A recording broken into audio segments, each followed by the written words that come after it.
What's happening, beautiful people? I'm here with my trusted fucking Cato, Lee Sciatico. I'm your Uncle Joe, and we're here for another fun-filled episode of the Church of What's Happening Now, the New Testament. It's November 11th. How many Mondays left to Christmas? Not enough. Not enough. Get your shit together. What's up, dog? Good to see you, dude. It's been a fun weekend with you. I just saw you Saturday. It was I good know. to see you. I thought you were missing in action or something like that. What are you missing in action? You were fucked up Saturday night, goddamn. Yeah, you give me edibles and then I you gave put me you on stage. a little cue. You went on stage. I was fine. Then we got 20 I think ounce. those edibles leaked with you. Something's going on with your liver or something. Oh, thanks. Because they hit you up later on. Nothing makes you feel better than Joey. I think your liver's fucked up. No, something is wrong because you ate the edible, you were high. Everybody thought you were high. And then you ate dinner. And next thing you know, you're walking around in circles. Well, I had a 20-ounce ribeye. It was fucking a lot of food. And the French fries. Oh, I didn't have that many and French the fries. macaroni and cheese. Well, you're acting, first of all, like you didn't eat any of that. Like you had the cauliflower steak with a salad. You ordered everything. I ate like 3 fries. They were on your side of the table, by the way. Yeah, but I ate 2 fries. Yeah. 2 fries. The fucking mashed potatoes were this small. The fucking everything was this small. I'm like, well, who's gonna eat this shit? I'm like, me. It was good. Yeah, it was good. It was good to eat fun. after the show. It was Yeah. nice. Listen, DC's very nice. I want to thank the fucking MGM Grand for having us. You know, it was a great night. Big fucking place. Yeah. Holy shit. I got into walking. I'm like, nah. Nah, that's okay. I woke up that morning, went to smoke pot outside, and there was no chairs. That's a nightmare. The sun's shining. You're out there standing. For like 10 minutes, you don't want to stand no more. I guess Why did you just sit on the curb? No, you can't sit on the fucking curb. There ain't no curb. No, there's no. Oh, I didn't. I I was spent laying 0 on the seconds. wall. You got to like go on the wall. It's a metal wall. An ant bit me. Oh, Jesus. Shit like that. You know what I'm saying? I almost didn't make the show. I know you did. I almost didn't make because I was staying around the corner because it was a busy weekend at the casino. And listen, I'm not a cheap person, but the Ubers were 20 minutes away and were $40 for like a 15-minute, and it was gonna take me less time to just walk there. So I just fucking walked, which I would have done back in LA at 300. One of the hardest you laughed at me is when you saw me walking with Steve Simone and Jimmy Schubert. when the COVID just started. You weren't walking. You were crooked. Yeah, I was being dragged. You were this way, and your body. You were walking like the guy in Young Frankenstein. I'm like, what is that? It's Lee being forced to walk. And he fucking went home and slept 8 hours after that. Oh, fuck that. I kept calling him, where is he? Out. Like they Done. destroyed his insides and shit like that. And I walked to the casino. It was great. A real fun show. You know who was great at this casino? The staff was really great. Staff is always great. They were, and they usually are, but this one specifically was, there was a security guard up by the green room that was super cool. It was just great. It was a lot of fun. You know who I got to meet? John Rollo. I had never met him. He called in like early Mm-hmm. podcasts, like when we were doing it at 6 a.m. I don't think I ever met him. I'm almost positive. I never came to Baltimore with you. Good white dude. He runs that school, ground control in Baltimore. Mm-hmm. Have the stuff. I've known Rollo for a long fucking time. And that dude's as big as can be. And the reason why him and I chimed together, because I remember sitting at a table with a bunch of big dudes and fighters. And we were talking about cats. And one of the fighters said, Joey, shut the fuck up talking about cats. And John Rollo goes, well, I got 6 of them too. We got a problem. And it was fucking classic. It was classic. And then he was telling me he choked out a guy at Giant Stadium during a Baltimore Giant game. The guy kept yakking. He put his arm around him and just put him to sleep and sat him down. It was fucking hilarious. So I've known John for a long fucking time. Listen, it was just a good time all around. You know, the ride was brutal. That's one thing. On the way down there, dog, I forgotten I trained that day, and I got in that car, and I only got out of the car to pee for 10 minutes. I didn't move. I just got out of the car. Becky went to the bathroom, and I go, I don't even have enough energy to go in there. My dick is going to pee on myself. I just peed by the truck. She got back. She didn't even know I peed. She goes, did you go to the bathroom? Oh, yeah. I walked in behind you. I was going to get a call. I don't know why you didn't listen to me. But the way back was quick, you know. Oh, good. But you know, man, a lot of weird shit going on. I mean, thank God we didn't have to get on a plane this weekend. Oh, I know. Dog, how long have I been talking about planes for not to get on them no more? Years. And people don't want to listen. And now they got to listen because now it's over. It's over. Listen, first of all, it's never going to be the way it was when we were fucking doing our thing. You think it's gonna get never worse? going to be like that anymore. Huh? And what already wasn't good. I remember my parents talk about like there being like meals on like a plane for like Coach. Yeah. How could it possibly get worse? It's just over the years, people got greedier. They put an extra seat. They cut the leg room, and they don't give a fuck. It's like it's like any other business right now that's running. They just don't give a fuck about you. You have to assume. At one point, you're like, they don't fucking take care of me. This is not, when you're on a plane, I want you to get up and look behind you at one point. And look what it looks like. It looks like a bunch of fucking idiots sitting there, like, waiting for something. And it's like, that's not the way it used to be. They allowed you to get up and mingle and fucking, there was a bar in the middle, so at least you had an excuse to get up. If this guy, an idiot, didn't want to fart, you could just sit in the end seat and get up and move. That's not, think about it, it's not even, and I'm not bitching. This is 35 years of flying on the go. This isn't some guy that just flies once a year and I'm here to lay my fucking voice down. And I've seen it, You got to switch to Amtrak. They have the cafe car. Fuck they you have and booze. Amtrak, all right? It's not, there's no I can't TSA. sleep on there either. You can't sleep on planes. It don't matter. 3 hours is the most. Can you imagine jiggling? And you don't know if a guy's going to stop for a red light. I got enough problems with a fucking train. For a red light, that train's going to obliterate that motherfucker. Yeah, but then again, I'm in the train shaking up and down. I saw The Fugitive. I saw how the fucking thing goes down, I'm talking about flying, Lee. Like, what the fuck happened? But then again, you got to ask yourself, what the fuck happened about a lot of things? What the fuck happened? I seen a picture of the Big Mac. Tiny. That motherfucker's a White Castle burger. I didn't see it live, but somebody put a picture up on the internet on Facebook, and they're like, what happened to the Big Mac? And they looked at it in 1995, and the Big Mac today. Dog, I went to a place today that I love and admire them.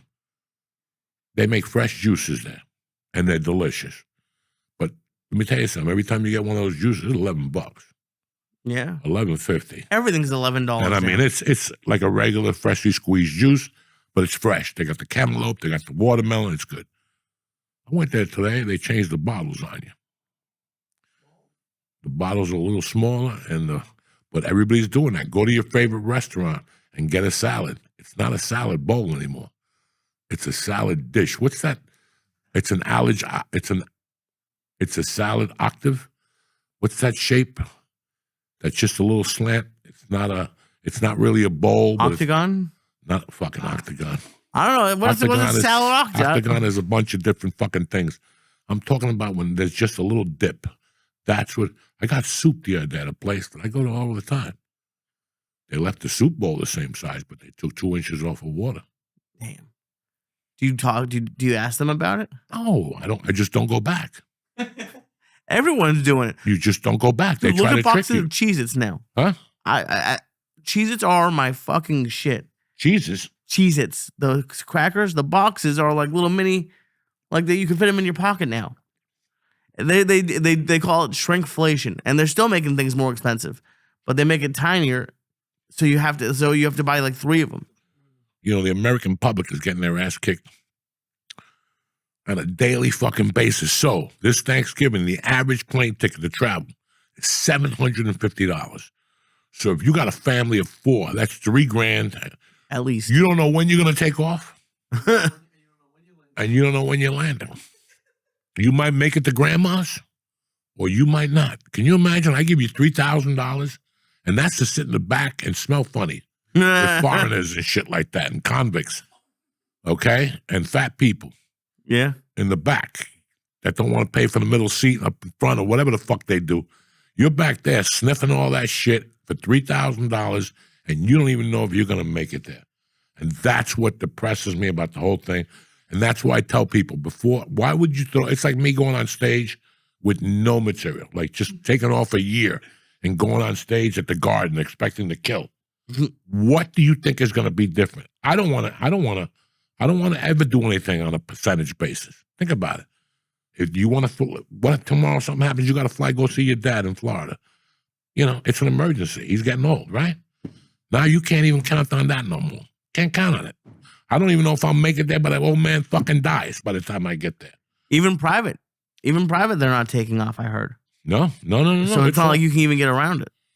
No, you better get the roller skates on and fucking whatever, or Choo-choo, mind your motherfucker. business. The train. I had a friend of mine last week that he goes, "What do you think?" And I go, "Listen, what's weighing on this?" And he goes, "My kids are going to be flying. It's a wedding, and now they want us to stay Sunday for the family reunion." I go, "Do it on Zoom." Zoom worked for a long fucking time. Now people forgot about Zoom. Go back to Zoom. We're not going to make this week is Skankfest, Okay. and they're a little worried. Yeah, I don't blame them. They're a little fucking worried. I mean, we have a mutual friend that got on a plane yesterday in Little Rock, Arkansas at 8 in the morning and didn't make it back to New Jersey till fucking 2 o'clock this afternoon. And that's a reality of doing comics. So right now, I'm expecting, like this weekend, for them to be a lot of calls, switching comics. I'm surprised I haven't gotten a call yet. Would I be interested in doing an early show somewhere? Because people are not going to make it this weekend. The flights are getting cut up to 10%. And then they pick back up again now that Congress is back. Let's hope they come back. They come back, and Congress they ain't moving fast. No, why would they? They get paid no matter what. What about the EBT people? Do they get their food now? I think they did in November. They got it. It took them a while to get it, but I mean, and it's not even like most of them get like $200-300 a month. It's not like they're getting 10,000. Like they're getting barely enough. Like, but Lee, 300 to them is like 3,000. Oh, I know, and they need it. But I'm just saying, like, people were so upset about it. Imagine, like, if your family had $300 a month on food, you couldn't go grocery shopping for $300 a month. But it's a supplement. It's $300 a month plus what you're getting on the side. But if I'm counting on that for food, you're not looking at that EBT money. I don't think you can spend it on clothes, right? I mean, I don't know. No, it's just food. I don't stuff. know. I don't know. So it's not like you're going to buy a fucking Armani suit with the $500 they give you. You know. So what I'm trying to say is, with the prices of shit, the way they are, think about it. Fucking $100 at the supermarket gets you 7 items. If you're lucky. 8 items. And one of them is a 6-pack or something. And look what that 6-pack was a year ago. Look what it is today. Milk is $5.49 now. A year and a half ago, it was $3.49. Or 2 years ago, when we moved here, it was $3.49. Now it's $5.49. I think if you go to Walmart, it's $5. You go and buy milk? No, but my wife tells me all this shit. I would love to see you in a grocery store. I do. I go to ShopRite. I go to ShopRite, but I don't have a starting price. All right. Because I don't know what really goes on. I just know that when I pick up stuff, I go, things that make you say, like things that, things that a while ago were different. I went to Cheesecake Factory last week for lunch. You love Cheesecake Factory. Go once a week. I go once a week. I get my little chicken tortilla soup sandwich. I know exactly what I'm getting. And guess what else I get? The chicken enchiladas. Okay. Delicious. With white rice and black beans. Delicious. And nobody bothers me. I know exactly what I'm going to get. I get my fucking iced tea with extra lemon. I get that brown bread. Yeah. The pumpernickel there is stronger than death. You dip it in the fucking, in the chicken tortilla soup. Forget about it. But my point was, right. Guy next to me was American, white guy with a, and I was listening to him. And he was asking the prices of alcohol. Yeah. And I was listening. And I kept going, wow. When he asked him for a classic margarita, the classic one, not even with the agave and the Cointreau. 20? $17.99. Yeah. $17.99, guys. Listen, I know you like the Cheesecake Factory. That place has turned into Morton's price-wise. Listen. I'm not concerned with the Cheesecake. I'm not the Cheesecake Factory I'm talking about. I'm talking about that fucking cocktail. Right. I'm talking about that if you dump your fiance and you take a girl out next week, you're going to spend average of $45 if she drinks 3 martinis. Oh, that's low. And that's average. That's $15 a glass right there. My point is that it's $17.99 for a fucking margarita. Now, I hadn't had a margarita in a long time. Dog, last time I drank margaritas, they were $4.50, and that was a top shelf one at that place in Boulder. What decade was this? 1990. And when I left Boulder in 95, there was a place called South of the Border or something like that. Cross something. They had a 3 margarita limit at night and a 2 margarita limit for lunch. And the margaritas for lunch were $1 margaritas. They were this small because they made them with white grain alcohol. And you didn't even taste it. That's 140 proof of fucking a drink. You get fucked up. And for 6 months, I would go in there every Sunday with a girl. We try to roofie each other and drink the fucking margaritas from there and get fucked up. We take a roofie and get fucked up. Drink You would three of take a those. roofie? Fuck yeah. Why wait for somebody to dose me? Get the party started on your own.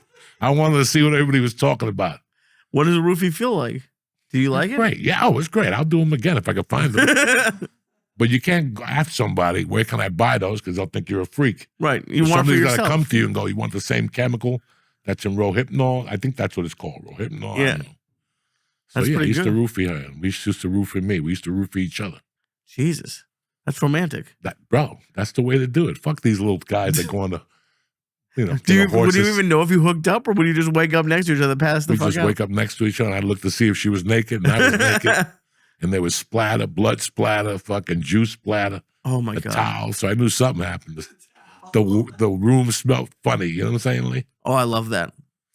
I love that when it smells. They still have good deals in New York. There's a place that do comedy. They have a 4 for $20 shots, and they're little fucking mini, like tiny little like plastic cups, but it's 4 for 20, and people come in quick. It's in Greenwich Village, and they get 4 for 20, and they're in and out in 4 for 3 20 minutes. what? Shots. Shots. Yeah, What kind of shots? any shot you want. They have one with gummy bears in it. But it's the fucking well shots. Probably, yeah. Yeah. What are you bothering me for? But $17 for a fucking margarita. I ate my lunch on like $17 fucking dollars. Again, I'm not cheap.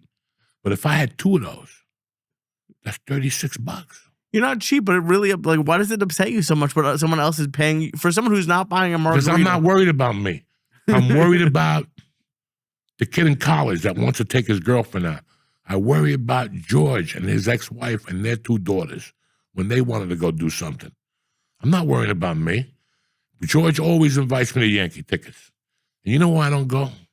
Because you don't like walking? No. You know why I don't really go to any of those fucking games? Why? Because they've destroyed the American family. The Yankees, the Boston Red Sox, all these teams that pride themselves in all this shit have not overlooked their greediness and the ticket prices to look at the fucking family of 4 in this country. Whenever I think of anything, I think of the family. Even when I go, listen, when we go to fucking that Cuban place, it's 5 steaks and everything with it for $125. That's the family of 4. Because you take a steak out, 2 appetizers, and fucking the sodas, and that's $100 for 4 people. And that's what it should be, Lee. I can live with that. That's a fine barter right there. But for a steak to be $85 fucking dollars, Oh, I know. okay? And I know the meat's high, but it ain't that fucking high for you to justify it. Again, a family of 4 might get 2 of those and split it with the kids. That's $160. You know, I mean, this is the shit I think of. I'm not thinking about me. I'm thinking about, I grew up in fucking that Knickerbocker Stadium, whatever they play over there, the Garden there. Yeah. We grew up there. We grew up there. And I'm not talking about, let's get tickets for December 28th. No. What are we doing? This ends at fucking 7:30. We could be over there by 8:15. What do you think? Let's get a car, shoot over. That's what it was. And tickets were subpar. You didn't get killed. Can't do that no more. That takes half the fun away. Do you think I want to get tickets for February 11th now?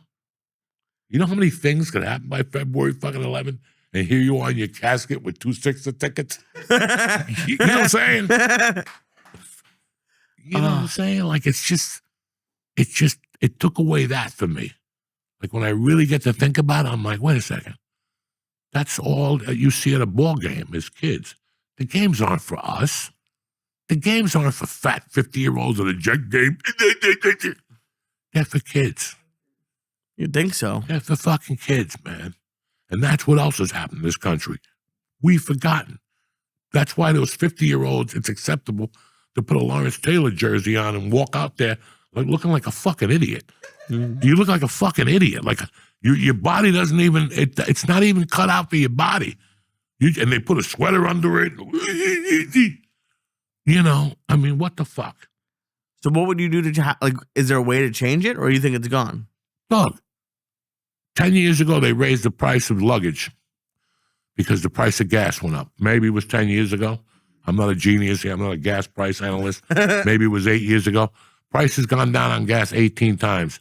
Did they give you back your $100 for luggage? Never going to happen. Once they take it, it's very tough for them to give it back. Okay, Lee? It's very tough for them to give it back. It's like if I call you and go, Lee, I got to have a word with you. I really like you, and I like the nights you played at my club, but we overpaid you by $200, and you did 300 shows, so it's time to fucking pay up. You know, like, yeah. You follow me? We're in the same fucking realm here. You can't do that. You can't do that now. So everybody, you know, it's like, again, I'm not even going to get into it. But every platform you see that somebody runs, they run on lowering control prices, controlling rent. That's not going to happen. What do you think? You're going to get one of those Habib landlords and say, excuse me, I want you to be a very nice guy and lower your prices from $5,000 a month to $3,000 a month because we're trying to get rent control. That guy will slam the door in your face like another 99 landlords and property owners will. We already fought so hard to get the price up. And now, like New York prices, oh, yeah, they're going to get slashed. We're going to slash New York prices. You know what's crazy? It makes more sense for people in New York to keep apartments unrented. Like the rent-controlled apartments, they can only raise rent by X amount of dollars. And if it costs them $100,000 or whatever to update it, there's thousands of apartments that are empty in New York. Yeah, they're rent control. And the people, listen, there's the problem in New York, same problem with a bunch of these places, is that nobody's dying. And they were supposed to be in there for 10 years. And one day they said, wait a second, I'm going to pay a $3,000 mortgage. I got an $800 apartment down in the city. I got a fucking garage. And I got a mouse or two, but I can live with that. Yeah. I got a mouse or two, and I can live with that. And I'll live here for the rest of my life. My friend still has his rent-controlled apartment in Hollywood, and I think it's up. He's had it. I moved there 27 years ago. He had it 2 years before that. And it's like $1,200 in the heart of Hollywood. Oh, his landlord must be pissed. He won't leave it. He'll never give it up. Never. Why would he? He pays rent by the year. He writes his check by the year, and he goes there 3-4 times a year, and he has an apartment. Like, if you call him up and go, I'm going to L.A., I go, where you staying? I'm staying at my house. I got it right there. It's on Curzon. You walk to 7-Eleven, you walk to Santa Monica. It's right there. It's in the heart of fucking Hollywood. $1,200 a month. That's amazing. It's not, you're not sitting next to Leo DiCaprio, but I don't want it's $1,200 a month in fucking Hollywood. In the heart of Hollywood. So rent control works. But if you don't move out, if you don't evolve into I got married, I got 4 kids, I'm not going to stay in an apartment. You're going to see these people, they're going to start staying now more than they were before. I would. You're not going to lower rents. You're not going to lower, we're going to lower car prices. A car in this country is $50,000 average sticker right now. You go look at a fucking used car. I took my car to service last week. There were 2 cars just like mine, dog. I don't even want to tell you what they wanted. They're more expensive than when they were fucking new. Yeah. They're higher than when they were new. When I left service, the girl hit me up and said, hey, good to see you again. Do you want to sell your car? Because we'll give you a ton of loot. And I go, but it got hit. We don't give a fuck. We don't give a fuck. Is it because of like the tariffs or something? They're bringing the cars in from out of the country. They're looking for those fucking things big time now. Did you can't give that up. Because I've heard that from car dealers. Did you sell used or new cars when you were a dealer? Both. I heard you make more money on used. On used. Why is that? There's no price sticker. You're paying me what I tell you the value of the car is. You could come in with all your blue book value and bullshit. I'm going to fucking break it apart and tell you that the bank does that shit, but even then. And then we break it apart into all the stuff you get. And then you go from there. But the blue book value, like Toyotas hold their values. Right. Nissan doesn't. Lexus does. There's a couple cars that hold their value. When I say hold their value, listen, it's not an investment. No. Okay? No car is a fucking investment. They depreciate. Okay? You own what appreciates, a home, land, property, but you rent or lease what depreciates. Right.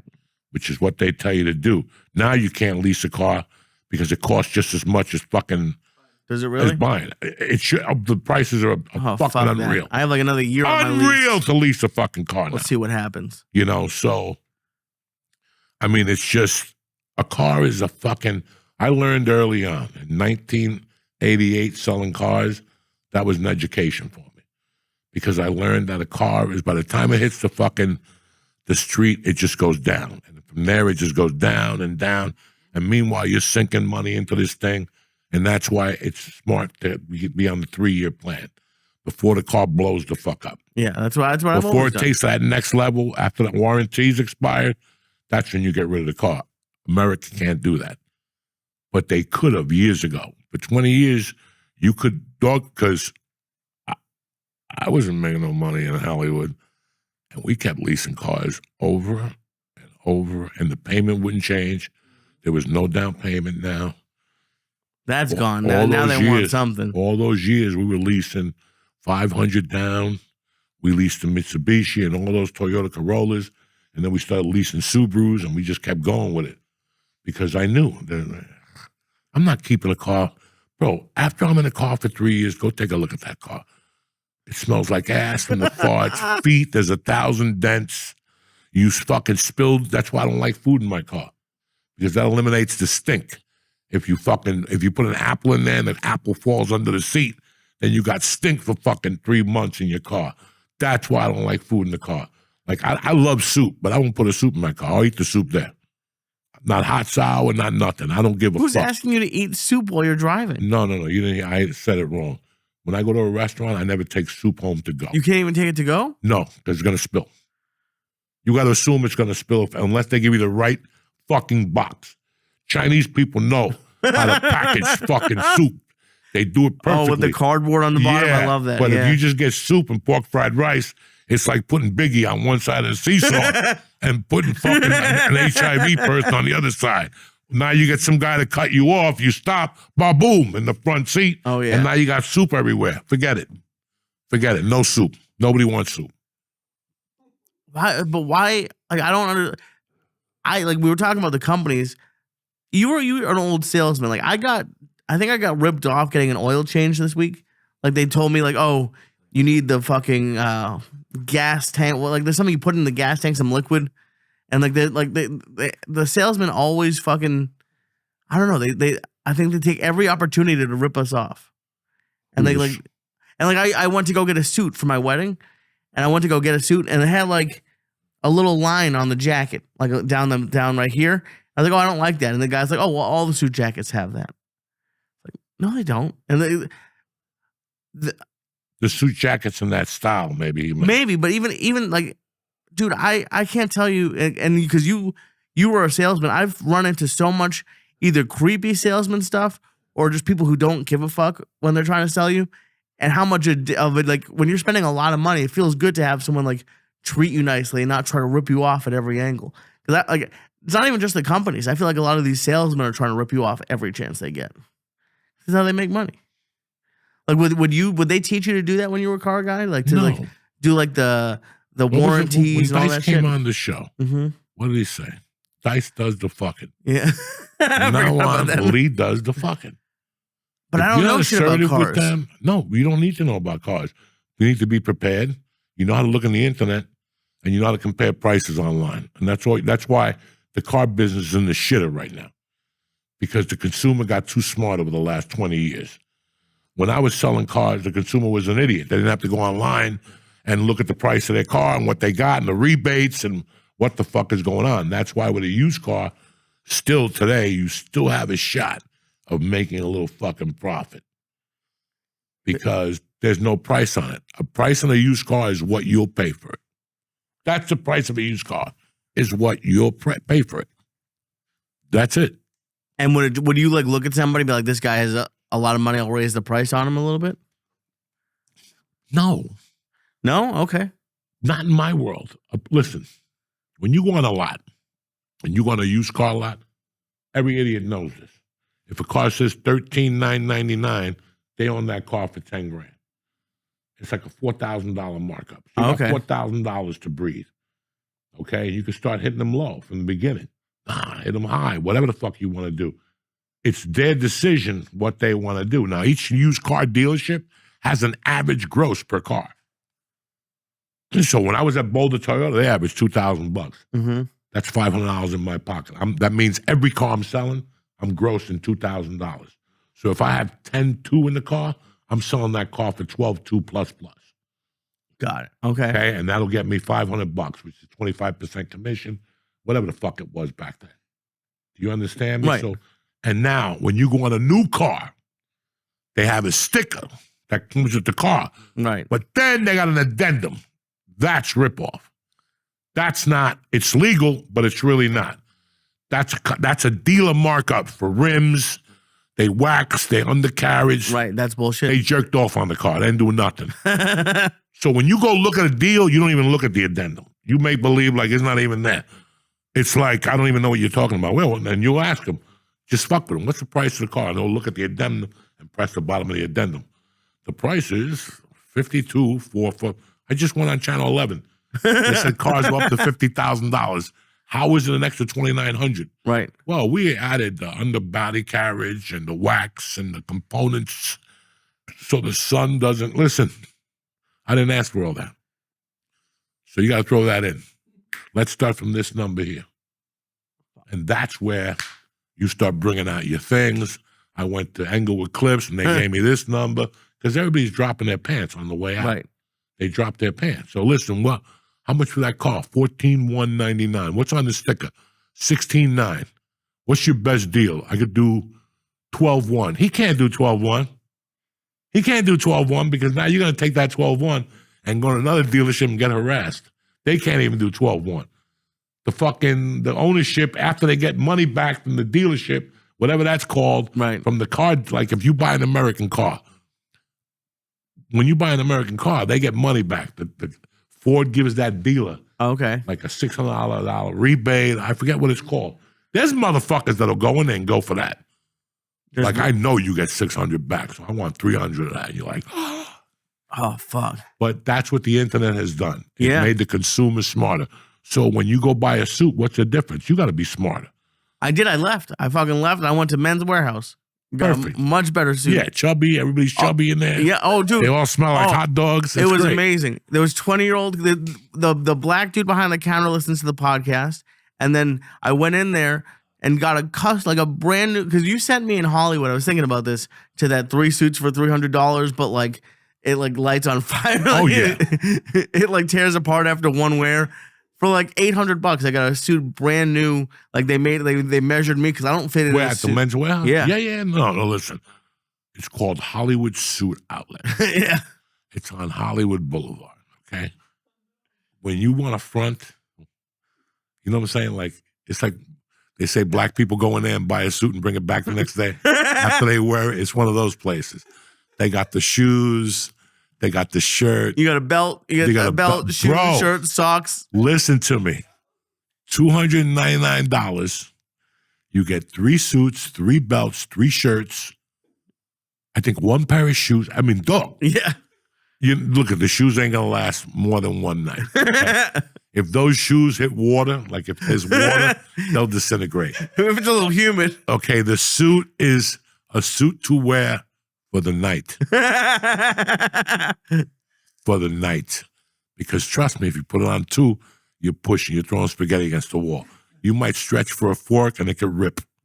Oh. You know what I'm saying? It's one of those suits. They just disappeared, by the way. Like, I had them for a little bit. Oh, yeah, no. And then they just, like, I think they I bought them for evaporated. commercial auditions. Because you always got to dress up like a mobster. And I don't want to keep wearing the same suit. So I went in there and got a purple one. Like, you know, like if I was reading for a loud mobster, I got a purple one. I got like a black one. And then I got like a navy blue one. Because when you go to court, they like navy blue. So that's what I did. And then you just get a matching shirt. You get like, you know that look when you see people with an orange suit and like a pink shirt?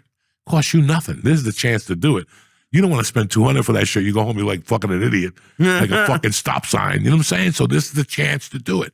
They'll give you the maroon shirt. with the fucking. I bought this Scarface when I first got to LA. They ran a 1-suit deal for $49. 1 suit, 1 pair of socks, and they give you those Italian socks like your grandfather wore with the heel and everything is. And them too. You put twice. The second time you put on, your toes go right to the fucking sock. I mean, it's that type of place, but you got to know your limitations. Like, Yeah. But Men's Warehouse in Burbank. Not bad. That motherfucker, I got a fucking $2,000 jacket in there for $200. Oh shit. I said, make an offer. My wife said, $200, take it. Do you negotiate in places? I didn't know you could do that. Those places like that, those places around the holidays, they have like a something. Look, bro, you see a jacket that's 4X. Uh-huh. You know what I'm saying? They want to out that too. It's taking up a lot of space. They'll say 10,000 on it, but go talk to them. Listen, I got a chubby friend. He ain't got a winter jacket. What do we need to do to get rid of this right here? What do we need to do? Well, it says 18. Listen, ain't nobody giving you 1,800 for this piece of shit. Okay? When we do a 400, just tell them it disappeared and put the 400 in your pocket. And after selling, you got to get them thinking. Put the 400 in your pocket. Yeah, and say you got a shoplift. Who gives a fuck? That would be great. Yeah. I didn't know you could negotiate. That's Well, a whole brand listen, new. I don't want you going to ShopRite and negotiating tomorrow. You're not going to go in there and say, well, I could get a gallon of milk at Walmart for $5. No. But No. those, and the Arabs love all that shit. So when you see an Arab, you're in game territory. You got to at least drop it on them. You know what I'm saying? Like, hey, can you give me that soup for 200? Ah, my friend. Oh, and I hate wearing suits. Like nothing fits the right way. That's why I had to go custom for once. No, you have to go cut. You get married, right? This is what you wearing for your wedding? This is the one the night before. The night of, another dude who listens to the podcast is making me a tux. Okay. All right. And then when are you wearing the Indian garb? I'm not. Yes, you are. That's your time. We're doing a party. If I walk in there and I see you with Indian garb. I'm gonna look good. No, you're not. Oh, there's no shoes allowed at the wedding. At what wedding? Oh, I don't give a fuck. Because I'll get that fungi toenail. I'll put it up against those Indians. If they're going to walk around with those curry feet, I'm going to challenge them. You think your feet smell better? My feet stink. I have to throw shoes away every 3 months. But I'll do the fucking I'll polish the shoe polish. I'll let my nails grow out. Right. And I'll buff them and save the dust. And I'll just throw them at the Indians and they'll be going smelling like, what is that smell? Oh my God. That shit smells, dog. If that gets on your finger and you smell it, you have to wash it off and you can still get the fucking residue of fungi. Like the next day, my finger's pink from the acid. So why do you touch it all the time? Because I love it. I love it. I put it in weed. I put it in everything. Oh, Let's take a breather, talk to these people about some things like DraftKings. What else? We got Hydro Row and we also got Perfect Jeans. And those jeans are good. We'll be right back. Lee, I forgot to tell these guys what happened this weekend. Oh, my God. This was like Christmas and Hanukkah all wrapped into one. You know the 12, what's that, on the merry day of Christmas? The 12 days of Christmas. This is the 12 days of Christmas because after December 7th, 5th, I have no more comedy shows. I'm just going to take the rest of the year off, smoke pot, and eat mushrooms. But one of my favorite brands, one of my favorite customers showed up, companies showed up this weekend, and they surprised us with just everything. Joints, dog walkers, eights. They sent us this OG Kush. They sent us the Dulce de Leche Indica. They sent us a sativa. They had a bong in there. They had sweatshirts. They had lighters. They got grinders. They got vapor pens. They got edibles with 5 milligram. I got to eat the whole case of it. But it doesn't matter. I mean, Rhythm hooked us up, and I really want to thank them. Oh, my. It was like they brought an entire, like a tub that you take when you're moving. They took that, and they had a suitcase and they opened that. And then it was like, you know how like they have like fishing tackle boxes or like a toolbox? They had like 8 different levels of marijuana. It was unreal. It was unreal to even see. It's like when I was a kid, they had a James Bond suitcase, and you could hide a gun in there, a BB gun, press the handle, and it would shoot BBs. So you could just walk around New York City, and hit people. It was the coolest thing in the world. I don't know what happened to them. These guys just made it cooler over at Rhythm. It was a 3-floor It was more suitcase. than that. No, it's 3 Just floors. 3? Okay. The top one has little weed lighters. The middle one has a fucking bong. A big one, yeah. And a pretty big bong. And the third one has weeds and edibles. And then when the thing is stood up, it says rhythm on that. That's a secret panel. You rip that down, and there's 4 more vapor pens. Damn. 10 more packs of fucking of door walkers, and 25 loose joints. They gave you a strain with like a display case and lights in it? That's the one that comes out November 26th. Okay. It comes out on Like twice a year, right? What's the name of the store? Rise. They have 3 of them, and like Paramus and Edison, Paramus, and no, not Kenilworth. Bloomfield, which Rebuke is from. And fucking so yeah, that comes out. It's like I don't know how big that butt is. I don't know. But they have a box with a light. I mean, fucking I was just looking at it. Like that's one of the things I'm gonna do when I eat mushrooms. Just look at that thing. I mean, they did it perfectly. You really got to see what Rhythm did. I was going to bring it up today, but somebody will break it. He doesn't want to share it. It's going to break. It's going to break. It's not fucking ready yet, okay? It's not ready. But anyway, I want to thank Rhythm, and I want to thank their team that showed up. They showed up in Austin, Texas, and they're showing up in D.C., and anytime I travel, I'm going to see if they're there, and they can keep showing up, and they don't have to bring anything. We love you, Rhythm. Thank you for sponsoring our fucking little smoke-a-thon here during the week. Stay black. Say something, Lee. I love you. Thank you. Love you, cocksucker. We're back, Jack! Anyway, you know, I've been working with DraftKings 5 years, 6 years, right? Before the pandemic, we had like 2 reads, and they disappeared. Right around that, yeah. But we have been with other services, Mm-hmm. okay? And I've been with DraftKings for 5 years, and I love them. You know, they're great for me. I don't know how many times it saves me when I'm bored. Yeah. Like when I got 2 minutes. You ever go to the doctor's office? DraftKings changes the boredom in the doctor's office. Let's just leave it there. Like when you go up, you give them the paperwork, insurance, and then sit there for a little while. I go right to DraftKings. Especially in this state. Yeah. Because for all of you who don't know, in like 4 states, they let you have a full casino on DraftKings. Oh, yeah. That's not everywhere. That's usually just sportsbook. No, when I went to D.C. last week, I went to get on the casino. God damn it, they banned me on that. The whole train ride down and the whole train ride up, I'm playing blackjack. The whole I love blackjack. It's just on something DraftKings. about it. But at the same time, I knew that it's like anything else in life, guys. You know, it's good for you and it's bad for you. You know, I used to love doing a line of coke on a Friday night. And that never hurt nobody. You know what I'm saying? I would still be alive and kicking and still have all of my teeth. But the problem is, it's when you do it 5 nights a week. You know, listen, there's nothing wrong when eating an Italian loaf of bread 1 day a week if you lift and work out, whatever you want, put some butter or olive oil. If you eat that every day, it's not going to end well for you. No. You know, when it comes to people blaming things on things, I always get pissed off about that. It's like the chubby chick who orders coffee from McDonald's and it burns her. Right. You know, people who smoke cigarettes for 30 years, they want to sue Marlboro or Cools. Did my wife tell you guys about that? No. Did she tell you at dinner the other night that there was a gas station in Baltimore? She pulled into Was that high that I forgot about this whole story? She pulled into a gas station in Baltimore. And on the sign it said, a bucket of chicken and 2 packs of Newport for $20. That's a good deal. That's America. Racist as can fucking be. But if I say that, they'll throw me under the fucking jail.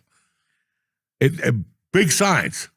A bucket of chicken and 2 packs of Newport. Maybe it was a black dude who owned the gas station. Maybe not. You know. Okay, when was the last time you seen a black dude own the gas station? All right? You see a black dude in the gas station, he's robbing it.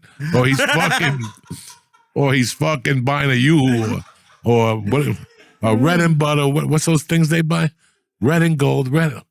What's the cigars they buy? Black and mild. Black and mild. Yeah, that's it. But they had a sign just to tell you about, you know, where's Black Lives Matter when you need them? I want my $2 back. I want the $5 I donated back. I wanted it back after fucking Wicked. And now God. I really want it back now. But, you know, everybody has to blame everything. So the last 4 or 5 weeks, 3 or 4 gambling scandals have busted out. Yeah. You know, the 2 pitchers from Cleveland, the fucking basketball scandal with Chauncey Billups, the UFC thing, and you sit there, and I heard something Sunday night. I was switching through channels, waiting for the mayor of Kingstown, and ESPN had their little, Americans on there talking about gambling and how companies like FanDuel and DraftKings and all these companies have fucking... Meanwhile, they own a sports betting app. Did they lose it? Well, fuck Who them. lost? Yeah, apparently ESPN had an app and now they don't have an app. But it's here. This is not the app's fault.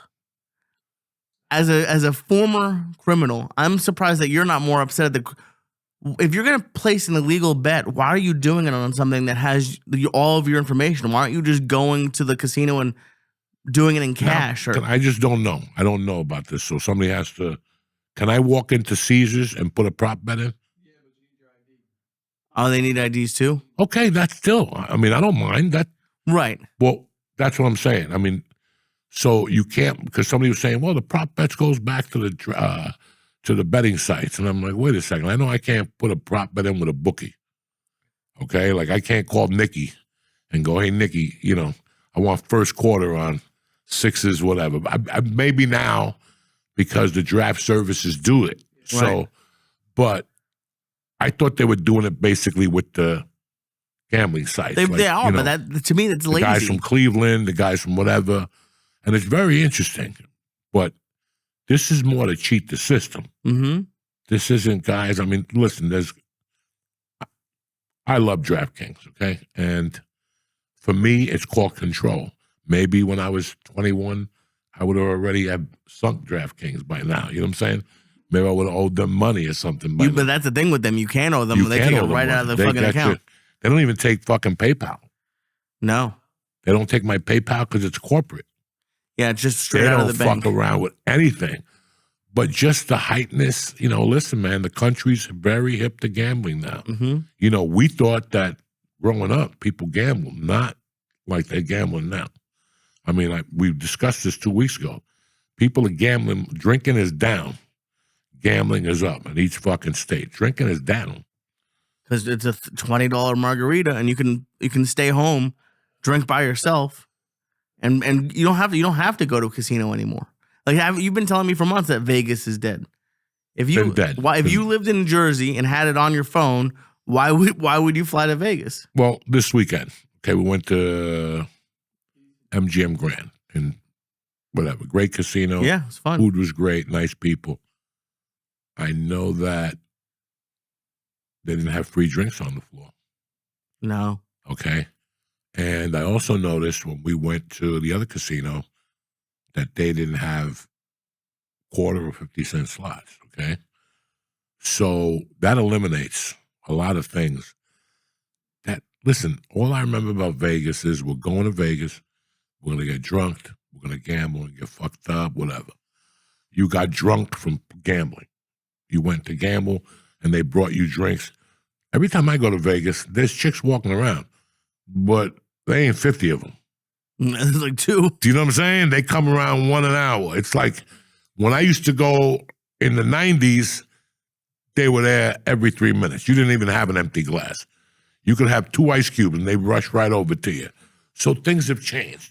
So, yeah, if you want to go to Vegas and get taken care of, and you can't afford it anymore, guess what? You could do it at home.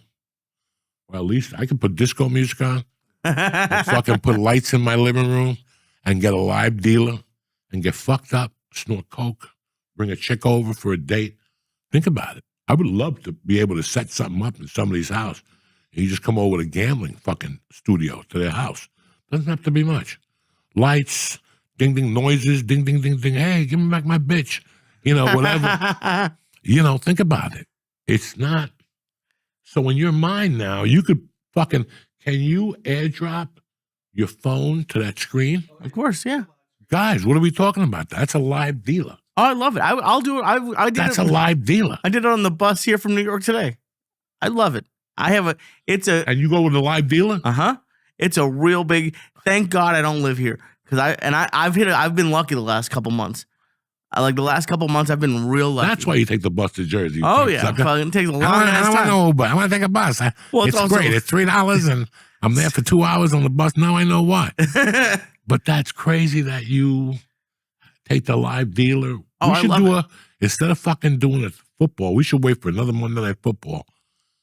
Do the Monday Night Football and then get the live dealer up for DraftKings. That's the way to do it. I was honestly thinking about live They play streaming. blackjack? Blackjack, they have every game you want. They have live dealer. Blackjack, they have cheaper ones that's like $5 a hand, but like it's not a great game because like everyone's playing on the same hand. The lowest minimum you can get is 25, but that's the same as at a casino. If you go to any casino, the lowest minimum you're gonna find is $25, unless you get really lucky. So like, but I got, knock on wood, you go up and down, but you go for a hand or two, and if you start losing, you leave. And you go. They have like 4 or 5 tables you can go to. I always look. I have rules. And they have baccarat. They have baccarat. They have craps. DraftKings has everything. Oh, everything. It's great. It's a blast. It is so much fun. Can you imagine if you ate a mushroom? Right? By yourself. You just ate some mushrooms, you're there. You put some music on, you're there. Anything is fun to you when you take a money. Oh my God. Can you imagine going to the grocery store? Oh my God. And get your mom to bring you drinks, make believe she's a waitress, and put the fucking goggles on and make believe she's hot. Mom. Oh, yeah. Smack her in the ass and shit. Yeah. Holy shit. That's a good idea. Come on, dog. I'm telling you, that's the business. We bring comedy and a casino vibe to your basement with a small nickel. Food is optional. Cocaine and drugs and bitches, that's optional. We get them there too. Well, listen, you've been giving me a lot of shit about the wedding. Something I did, and actually, Nadav, I just saw kind of did it at his wedding, the old Your Mom's House producer. But for like not that much money at all, I'm having 3 tables at my wedding because we're not really dancers. We're not going to dance that much. I'm having a blackjack table, a roulette table, and a craps table. Oh, shit. There goes Mike. How many credits do I get? Everyone gets chips. If you want to buy more chips, it'll go to like the honeymoon fund, but we're going to have stuff to give away for the people with the most chips. They'll win something. It's going to be I'm so excited. Dude, one of my biggest dreams, because I'm a cheap Jew. I don't like betting any more than 25 a hand. I don't really like betting that. But I'd love to go to a place that's like Dave and Buster's, but for casinos. So I can go in and for $100, I'll buy $100 grand worth of chips. And then you just get to gamble like you're a high roller. And I don't know, maybe you win a prize, maybe you don't. But it sucks. We were just talking before the break about stuff being broke. It sucks going to the casino with like $100. You can't go to the casino with $100. It lasts 8 seconds. And there's nothing I like because I'm not a club dude. I'm not a bar dude. Take me to a casino. I would live there. I love gambling. I know. I love it. I love it so much, and I wish I didn't. But it's one of my favorite things Remember, to do. before I met Carol, before a lot of shit, I was working for a sports betting service, and we were all talking one day. We went to Vegas. Okay. The company took you to Vegas in February, and you stayed for 3 days. And I remember going to Vegas, and the guy I worked for got us to watch the boat crash from Caesars or whatever, from Steve Wynn's office. So at that time, I was doing comedy 3 years. And the first time I went 2 years. And he goes, you know what? I'm going to ask the entertainment director what it takes to be a comedian here. And the guy came over and told me there's a bunch of open mics. Oh, yeah. At that time, Stanhope was there and Joe Coy. I didn't know who they were. No, Right. I'm not saying that. I knew who they were. But I thought about it. I was like, to get the fuck out of Boulder, move to Vegas. I could work for a sports betting service. During the day. It was the quarterback from the old Houston Oilers. Dan Pastorini had a sports betting service, and I could fucking do comedy at night. So I really considered it. I like the energy. Yeah. I like the energy. I mean, you always like the energy in Vegas when you're single. It's tough to like it when you're married. But when you're single, it's anything could go. It really is. Whatever happens here stays here. Now I go to Vegas and you got eyes in the sky watching you. You got fucking I want to go to Macau. Macau in China? Yeah. Yeah, no, that's all that stuff is beautiful. Everything happens in Macau. But they have fucking all over the world, they got casinos, Yeah. Beautiful casinos. But to get back to what we're talking about, I mean, we both like to gamble, Mm-hmm. but you don't see us fixing games. Like I'd love to have I an don't inside see a tip, though. need to do that. And both these pictures were good. They're great. I mean, it's so short-sighted. Like, even if I forget, what's the biggest bet they put on him? 10 grand a pitch. How many pitches? 2 years. That's a lot of money. That's a lot of money a pitch, dog. But let's pretend that guy got $100 million contract. You could sleep at night. With that You would thing, think so. dog, with that gambling stuff, you always think they're going to knock on your door.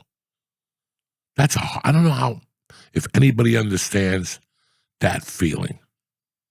Of thinking they're going to knock on your door? Of thinking they're not going to knock on your door.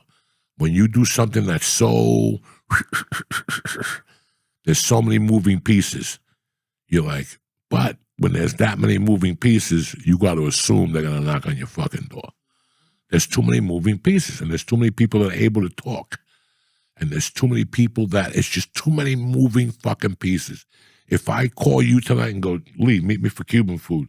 Let's smoke some dope. And on the way out, I shoot you in the head and take you down to Pines Barren or what's the street under Dell Avenue down there, whatever the fuck that is, and throw you in the weeds. It's me and you.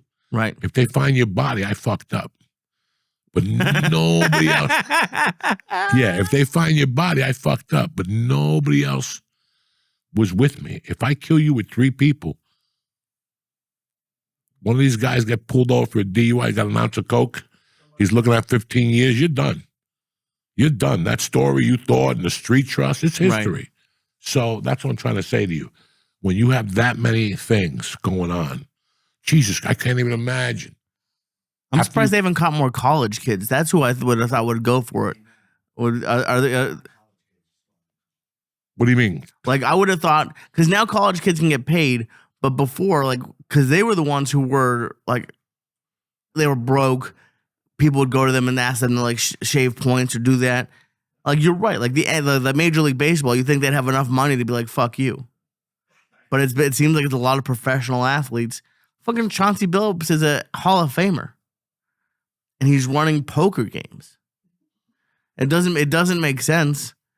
But I don't know. Do you think it's greed? Well, what do you think it now is? what they're saying is that these guys were into these guys for something else. Listen, the mob is very smart. It's 300 years of street wisdom. And it's like we sit here and they show you The Sopranos and Goodfellas, and you think these guys, yeah, there's a degree of them that lifestyle doesn't work no more. If Nick puts in a bet with me and I hit him in the head with a pipe, it's all over. That shit don't work no more. That shit don't work no more. There's just so many things that don't work no more.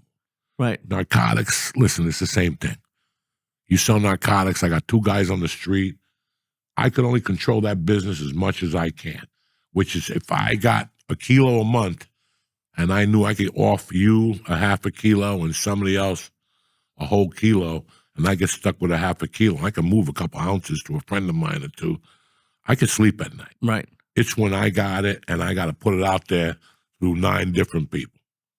Someone's That's when I know. up, And listen, people do it because after a while you think you're fucking bulletproof. I did the same thing.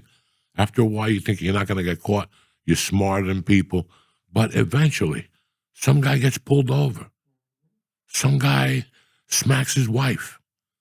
Some guy. Look at Frank Vincent. The coat took him down. Yeah. It's you never know what's going to take you down when you have that many moving parts. And that's a horrible way to go, guys. Especially when you think you've had it going on for 10 years. And all of a sudden, one day, when now you're enjoying your life, now it's not even about that money anymore. You're enjoying, your wife had a kid. Your business grew on its own. Like your fucking business expanded on its own. One of your partners brought in a fucking new sneaker and the thing blew up. And now when everything is good, we speak to you outside for a second. And you already know the knock. You've been waiting for that knock. You, in your heart, you don't ever want that knock to happen. But you know that knock was going to come. So what do you, when you say they were into them, what does that mean? Lee, how long you been married? You're getting married when? End of December. Come on, let's hang out tonight. Let's go get some beers. I'll call George. I'll call Nick. I'll call the Cuban kid. Let's go out. And all of a sudden, we end up at, come on, Nick, let's go to that strip club on Monday night. And all of a sudden, I fucking give you like a Mickey. Mm-hmm. I put you in the back room. I already got your plan. There's 2 girls waiting for you already. We already set this up. They're going to suck your dick and stick a tongue up your ass. And while they're doing that, Nick's going to take pictures of you. Lee, let me ask you something. So you're getting married? You're excited? How excited are you getting married? Oh, I'm great. I'm going to have poker tables and... Okay. Yeah. Before you think of those poker tables, take a look at that picture right there. How nice would your wife like those pictures? Where'd you get these? You guys suck. You suck. No, we don't suck. We do suck. Too We bad. are very bad people. But we know that you hang out with this guy, this guy, this guy. All we want you to do is set up poker games. You're untouchable. I can't believe you guys did me like that. Just set up poker games. We'll give you a flat fee of $20,000. You're the fucking face of this shit, you know, and that's it. Or they take you to a gay bar and you get fucked in the ass by Eric. And you know, that's another picture your wife don't want to see. So you always get compromised. Right. I'm not saying those are the compromises. I'm just throwing something out there that I don't know what I'm talking about. But this is how you have to look at this shit. And you don't like. Why do you think if that's what happens? Why does no one go to the cops? Like nobody. Because I got a picture of a big dick brother, and he's dicking in your ass, and at the same time you're sucking a 7-year-old's dick. Okay, yeah. Okay, 'cause that's what you like. I got you down to what you really like. I know what you really like. Okay, right. never mind what you tell people. I know what you really like. Okay, I know you go at home and throw down a shot of heroin every night. You don't do it in the daytime. You control your addiction. But every night you go home at 8 o'clock, you're sweating when you get home. Sweating. You know what I'm saying? It's time for that You shot. can't wait. And everybody has something. They find out what your weakness is and they attack it. Broads, whatever, food, I don't fucking know. You know, but they're attacking, now they got you. You know, it's like when I read that book, Havana Nocturne, by TJ. And in that book, it states a story when Kennedy went to Cuba and they got him laid. And at the end of the thing, the guy, Traficante, looked at the other guy and he goes, "We fucked up. We didn't put him on tape. We're going to bring him back." Because he went to Cuba as a senator. He goes, "We're going to bring him back and tape him. And then when he wins the presidency, we go to him and go, look at these pictures, you with 3 Cubans. What won't you do for us?" You think that's how they get people most of the time is pussy? It could be anything, Lee. It could be that you were stealing from Nick. And now, I'm not going to tell Nick you've been stealing from him, but now you're going to steal from me. Jesus. You know, anything. They get into your weakness any fucking single way. Maybe these guys were just gambling degenerates. Yeah. And, bro, all these books and all these little stories that you hear about the NBA and the NFL, there's a lot of gambling involved, brother, especially in the NBA. There's a lot of gambling involved. Oh, between the players? Yeah. They play poker. Listen to Michael I was Jordan. going to say, do you see, there's a video of him fucking doing the quarter drop with the security guard. Yeah, they do anything. They gambled on anything and everything. That's a fucking, that's when you're up to, listen, my cocaine addiction at the end, that's what it's like to have, because I was doing an 8-ball every night. I don't even know how I was making the money. The other night I was having dreams that I owed Dante money still. Fuck, I owe that motherfucker $500 still. That's funny. Like I have shit. dreams that I didn't do my homework. Yeah, no, it's fucking crazy. But it's really crazy how they nail you. I don't know what. Listen, man, we get weak at all parts of our lives, and we don't have a fucking explanation for it. It's just a weakness that we have as men, women, human beings, you know.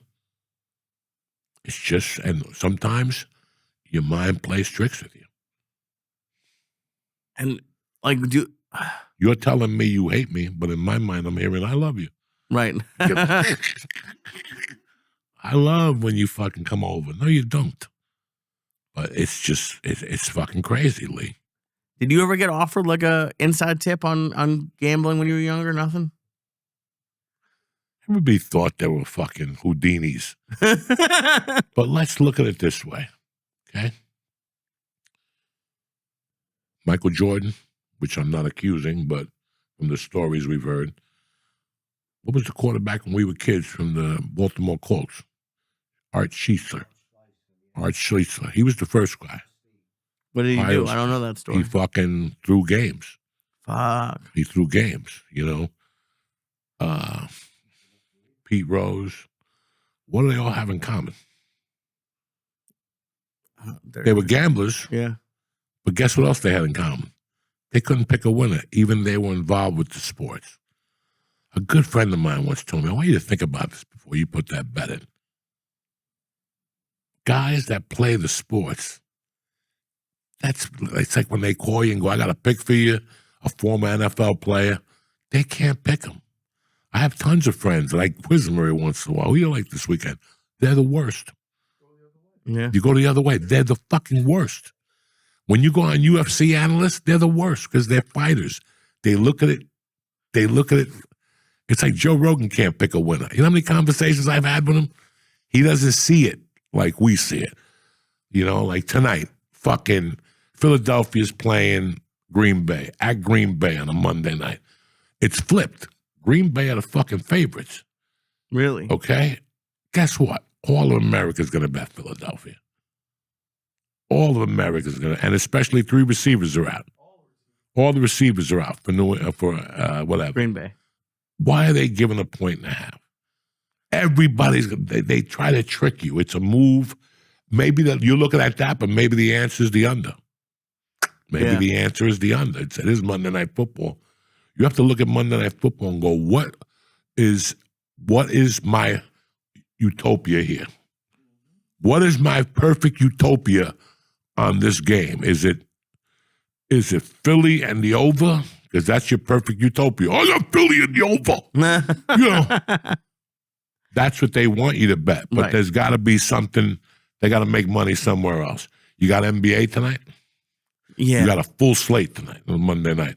If you're going to bet NBA, Monday night's the night to do it because everybody's focused on the NFL. A lot of people don't. There's just little things that you learn because you did it, not because you told me. Because I fucking lost money on Monday nights. But the biggest basketball scores I've ever had have been on Monday nights. Like Houston giving 5, and you go to sleep and you wake up and they win by 58. And you're like, what the fuck? That's never going to happen again. I love when they make mistakes. Yeah, the line, and that's why the first line of the NBA, the first month, the lines are always soft. Right, because they don't know. So it's a good time to attack the NBA. After that, everybody gets hip now. Zion is still a fat fuck. This guy is still eating pork chops.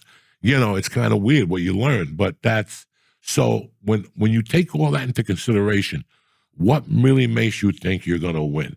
That's why when I go on DraftKings, it's entertainment. I don't go over a certain amount, and I go, when I get on DraftKings, it's either I lose 50 or I win 5,000. Do you know what I'm saying? And 9.5 times out of 10, I'm going to lose 50. As long as you can be good with that. Like that, you know who I was thinking about the other day is Freddie Correa in Vegas. Yeah. He doesn't gamble a penny. And he can live in Vegas. And he lives in Vegas, right. If I lived in Vegas, it'd be a problem. But here's the problem with this. There's a week where I won't touch it. I only go on DraftKings to play the free games to see if I can get 10 free spins. I'm a Jew too. I work hard for the fucking money. So that's what I'm saying to you. Right. It's not, I just don't go on there and go, oh, I'm going to put 2,000 on fucking the Knicks. That never happened. Because if my wife found out, she'd fucking rip that app down. That'd be the end of the fucking app. So my wife will tell me, I'd rather you think of what you want for the month, think of what they give you, and put it in there.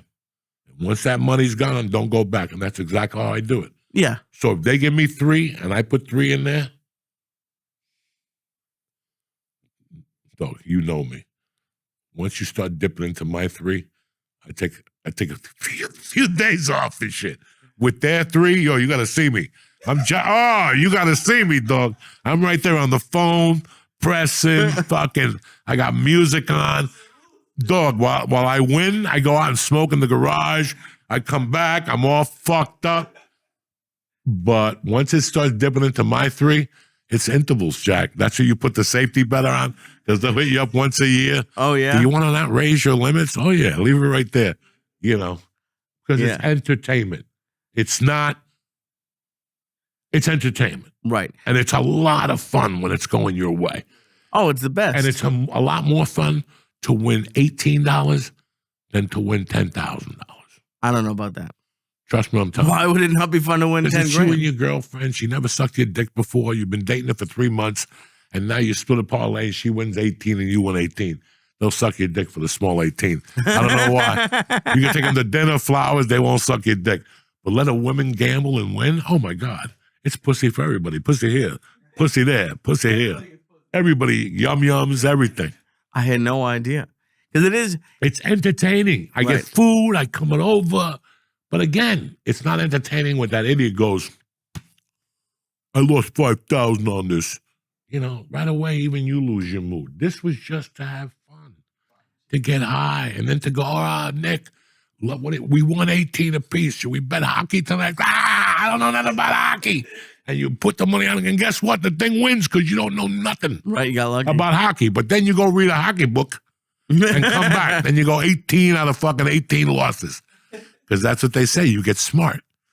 They want you to be stupid. That's why Housewives, I went 9 for 9 because they all have blue shoes. Right. Oh, yeah. And here you are. Well, it's raining, the wind velocity. And your grandmother's in there. No. They got bluer shoes. I go for bluer shoes. The city where I'm from, they wear bluer shoes. So all that's bullshit. It's all bullshit. You know, but it's entertainment. And it's scary because I love in Vegas or wherever.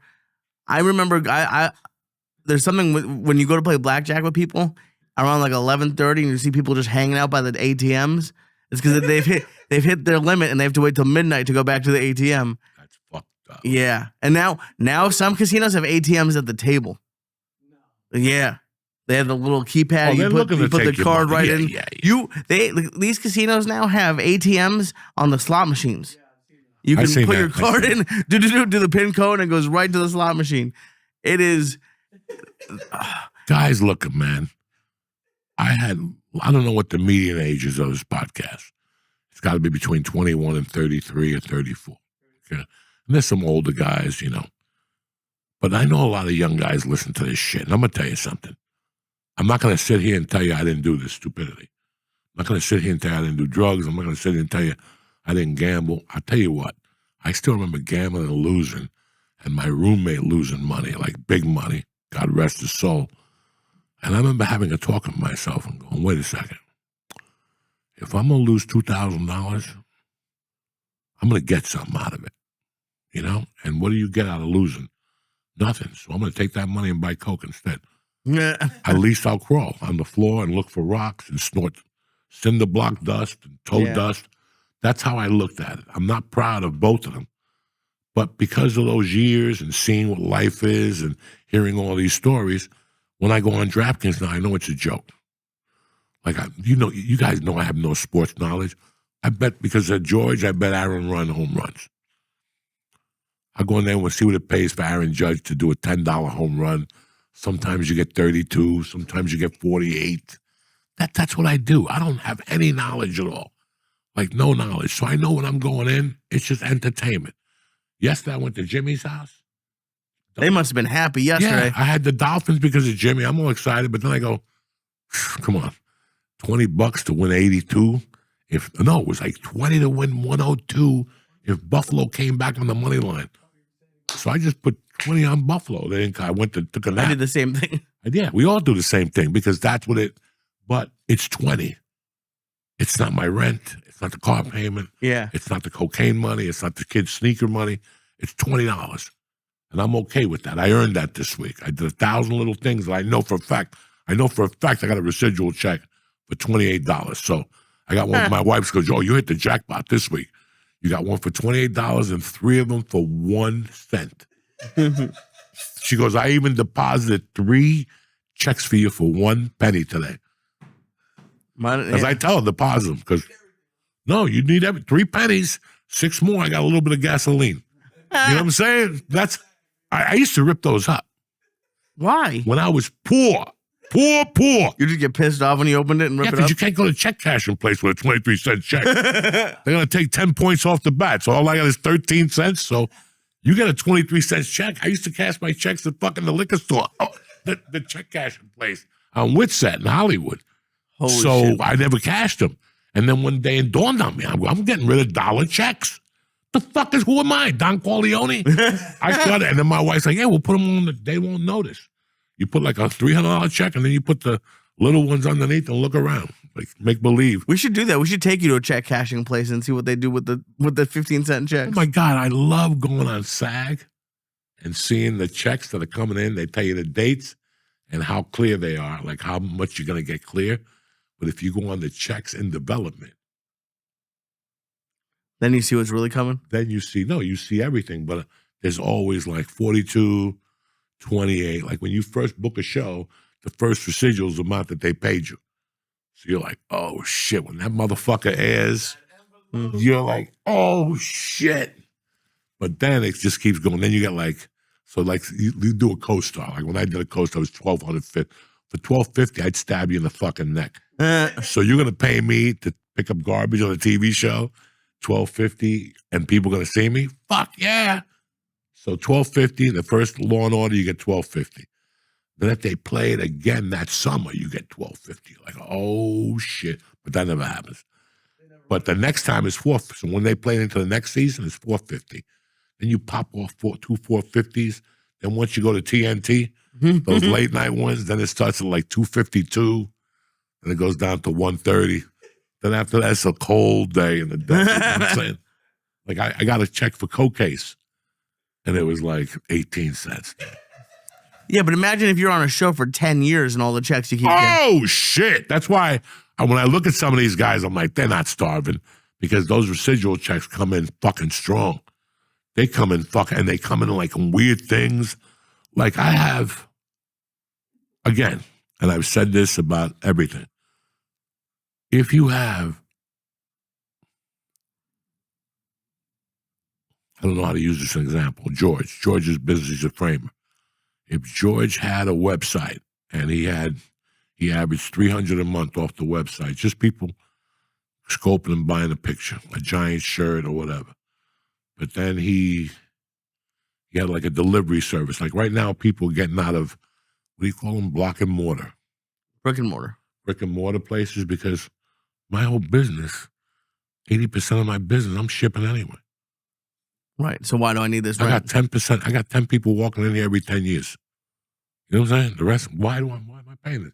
I need the work area, but I don't need a storefront and the insurance and this and this and this. So they become, and those people now eliminate that, but you have these little avenues of income. So for me, I have, what's the one that they send you for music? Like I have a service that pays me for whenever I do a radio show. Oh, okay. And something else. I forget, entertainment. No, there's something else. I don't know how to get into their account to see how much they send me every month. I don't know. I don't even know. Every time I get an email, I just know I'm getting something in check.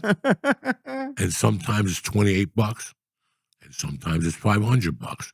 They aired something on Sirius or something like that. I don't know. Yeah, so if they take a CD and put it on Sirius or one of those, I get paid on that. You know, I got money from Netflix, not for the specials. I have no idea for what. I have no idea. Every month, Netflix.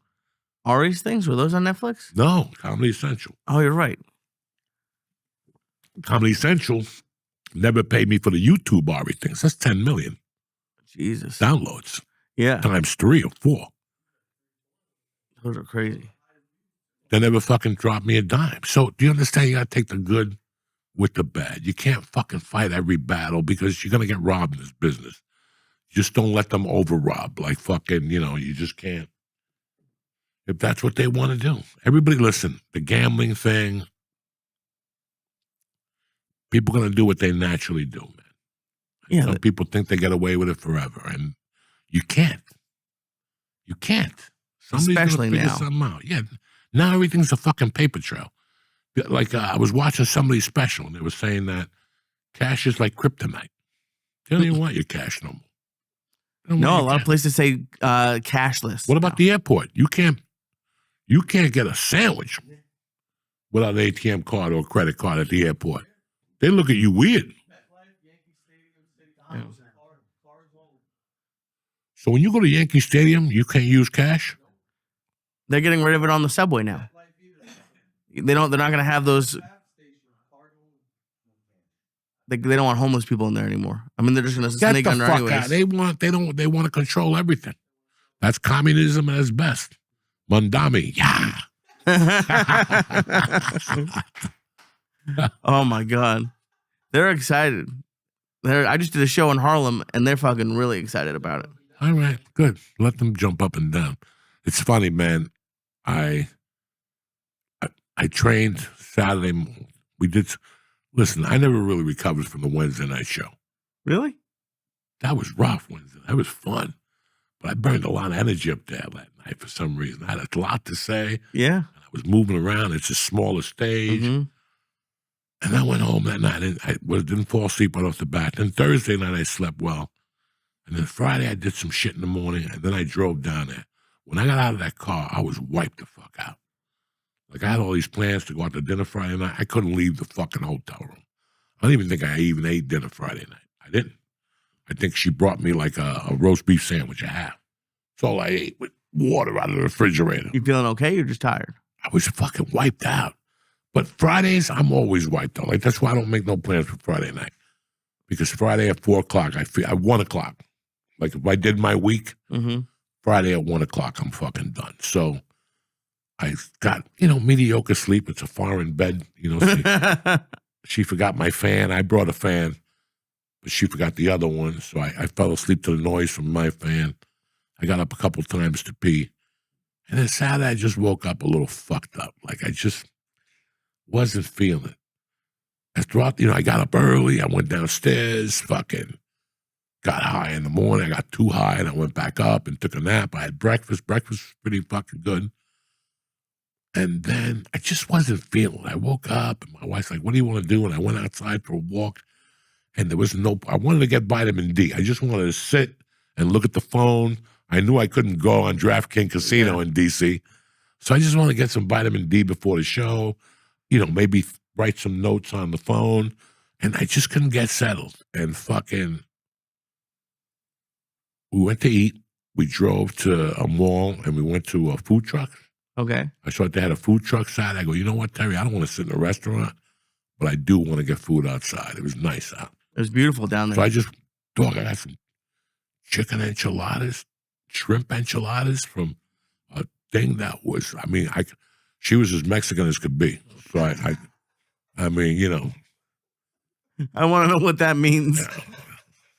A little burro. And it was her and the husband was hiding. He wasn't legit. He was in the kitchen.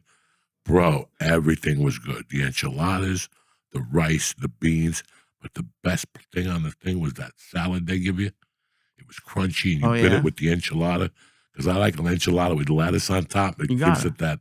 Guys, it was tremendous. And I smoked 2 joints when I was there. I went to the back and smoked. And my Mercy ate, my wife ate. And we just sat there. And then Nick came and picked the girls up. And then me and Terry were there. And on the way back, I'm like, I'm not feeling it today. And, bro, this is how old I'm getting. You ready? What happened? It was my mother's death anniversary. It was? That's why I wasn't feeling it. Oh, shit. So now I go back to the hotel room, and I'm looking at all my material, and I'm making notes. Half the shit I didn't say, by the way. And I know. Half the shit I said. I'm a fucking idiot. But the closer that night was supposed to be finding my mother on the floor. Oh, Jesus Christ. Because I was bugged. That's what I'm feeling. What a waste of time if I went up there and wouldn't have said it. Right. But I know I can't say that story in the middle because it's doom. You're not going to follow that. Right. I sell it. And people go down, and I go down a little bit. So I said, fuck it, I'll close with it. And at the 56-minute mark, I was like, here we go. I couldn't do it. Why not? I just couldn't do it. And what was stopping you? Too emotional? No, the room was good. I just didn't feel like taking them down. I wanted to leave on a good foot. Right. They were laughing at the brownie stuff, and Yeah. fuck it. I got off and just closed it at that. But I really wanted to fucking talk about that for some reason that night. I'm surprised that you didn't. Because that if you would have asked me, like, Remember we were talking, or it was me and Becky Wu. We were talking about material, and I goes, I don't understand how I go see a comedian and he has the same material 3 nights in a row. Something has to happen that day. Something that threw him off. Maybe on that day his aunt died 3 years ago, and I was his favorite aunt. Something, you would think so. I think you're more of an anomaly than, like, I've opened up for a lot of people, and it's not exactly the same, but it's close to the same. And especially when you're editing CDs for you, it's annoying because you go up there 5 shows and do 5 different sets. Completely different. It's not even like a word's different here or there. You have a whole new chunk that we were talking about before in the green room. Like, you're not weird, but like, you're the unique one with that stuff. Bro, the other day, one of the reasons George got rid of cable. Did you get rid of cable? Yeah. And one of the reasons I'm about to get rid of cable, and I hate to say that, a lot of people are going to go, Joe, you're a hypocrite, is that the fucking Godfather's on every day. Now, I love The Godfather, but it's on every day on Showtime or one of those. Godfather, Godfather 2. And when Godfather 2 ends, Godfather 1 starts on another channel. I pay too much money to see The Godfather. I think I have it on DVD 3 times, VHS once. I think I even got it on cassette, reel to reel. I even got the other one, Blue Phone. Blu-ray. I got a Godfather and everything, okay? And this is funny, guys. You're going to appreciate this. I know George will, because George and I always have these conversations. I don't care what you guys want to say to me or tell me he's gay or he sucked dick. All those stories make me love him even more. We're talking about Marlon Brando. So last week, The Godfather's been on so much, and I go to myself, you know what? I haven't watched it about a year. Let me put it on. And my part came on right from the beginning. He cuts right through the chase, and it's when his honey gets killed, and he fucking has the conversation with, the consigliere. He has the and which is one of the greatest fucking things ever when he tells them. And I read up on that scene, like they were doing a show on The Godfather one night, and he had no idea that fucking, what's his name, was going to take the glass out of his hand. Like Robert Duvall was saying, when we first rehearsed it, he rehearsed it like that. And that's what I would do to break your balls. Just rehearsed it a certain way. And then when we shot it, he came down and took the drink out and then gave it to me and then said, now you had your drink. And he goes, I was lost. He goes, the first 2 takes, and then he came back and did it differently the second time. He goes, I was completely lost with this motherfucker. That's what you do. Okay? I've always loved Marlon Brando, and I like the school of thought that he was in. He did everything, a little bit of everything. He wasn't good at everything, but he kept his mouth shut. And in the daytime, he would sit in Manhattan in front of Macy's in 1950, and he would sit in a phone booth. And he would hide in a phone booth and watch people walk because he loved to watch people fucking walk. And if you watch that scene in The Godfather, it goes from the funeral, it goes from that to the funeral. Look how they massacred my son. And then it goes right to the meeting in New York. Because when he tells Tom, call a meeting of the heads of the 5 families. I don't want nothing, no retribution. And then they do that scene where he gets tortured for on Saturday Night Live of him reading, and everybody had stickums on. Okay? Everybody had a stickum on, so he knew his lines. Oh. This motherfucker, this is a major motion picture, and this guy refused to learn his lines. He would write them on you and put them on your fucking neck while the camera was on me because he wanted it to come out organically. Right. I love that. I always loved that shit. Some nights, you know what? As much as I want to go up there and open up with a fucking delivery joke, I want to open up with something that happened to me and just welcome them to the show and slow them down. slow them down a little bit and bring them into my world. I like that. And That's a mistake I made. I could not fucking imagine going up there and doing the same line every night from beginning to fucking end. I'm quitting. I'm quitting within a week. I'll quit. Right. I can't imagine doing that. That's why I never set myself up like that on a ship or anything. You listen, Joey, here we work clean. I understand. So I could probably do one show, but I'm going to snap by the third. By Thursday, I got to do what I do, baby girl. You know what I'm saying? We got to take this to the next. They're going to leave you in the Bahamas. Yeah. So this is why I don't like working off a page. I like working organically. See where you're going with them. Where are we going? What the fuck? Do they need to hear this joke tonight? Let me tell them an old story. And let me go into this joke a different way. There's always something. You know, like I've said here with you 1,000 times, I have 22 ways to tell you to go fuck yourself. At least. Some of them with a smile on my face. Some of them, Lee, come here. Some of them I go, Lee, go fuck yourself. You know what I'm saying? Lee, go fuck yourself. Lee, don't dying. I was saying but I've always loved that style of comedy. Right. It's not improvising. It's not improvising. It's just moving shit around where you feel it should come out. In the middle of all that, if you put a tag on that and then stop what you're doing and talk about a shit you took or a walk you took with your cat, and then when you go back to that, oh my God, people love it. They think it's fucking hysterical. People will laugh because you just went through a whole different thing. You didn't sell it as much as somebody would do that. It's like somebody would say, like my wife's not a comedian, so she would say like, yes, all the peanuts fell. That wasn't a good thing. That don't sell on the stage. White people loves doing that shit. They try to underline that. You know what I'm saying? Yeah. That's not going to sell. What would sell? The way I just did it. The peanut fell. Whatever the fuck, you know, and just take it. It's when I oversell that line. Yeah. So instead of me going, me and George went to whatever. Speaking of retards, who saw the Jets last weekend? Okay, you were just talking about a heavenly, beautiful thing, and all of a sudden you went back into retards and the Jets. But guess what? At the end of that retards Jets, you're going to go back to how you love your daughter. And then I went there, and they're like, what the fuck just happened? Because I put a tag on that. What's that?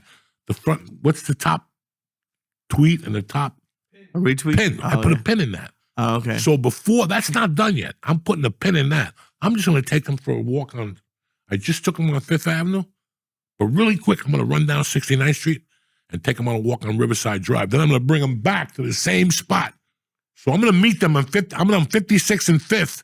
Now I'm on 56th and Riverside Drive. I'm going to walk them to 60th and Riverside Drive, but I'm going to bring them back to 56th and 5th. That's what I just thought you were high and you would forget where you were. No. That's the appearance you give those motherfuckers. Right. So they think you're a wizard. No, you know you're not. It's like when I found out, when I was a kid, I remember the first time I watched Brian, what's that guy's name that killed himself? Mork and Mindy.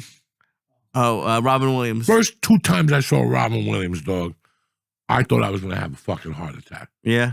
One time he was doing something, and he opened up the fucking hamper, and he goes, Hoffa, I fucking almost died. Like he was just, and then I found out that he wrote everything and he planned it out. Everything was planned out. Right. He sold it like it was improvised.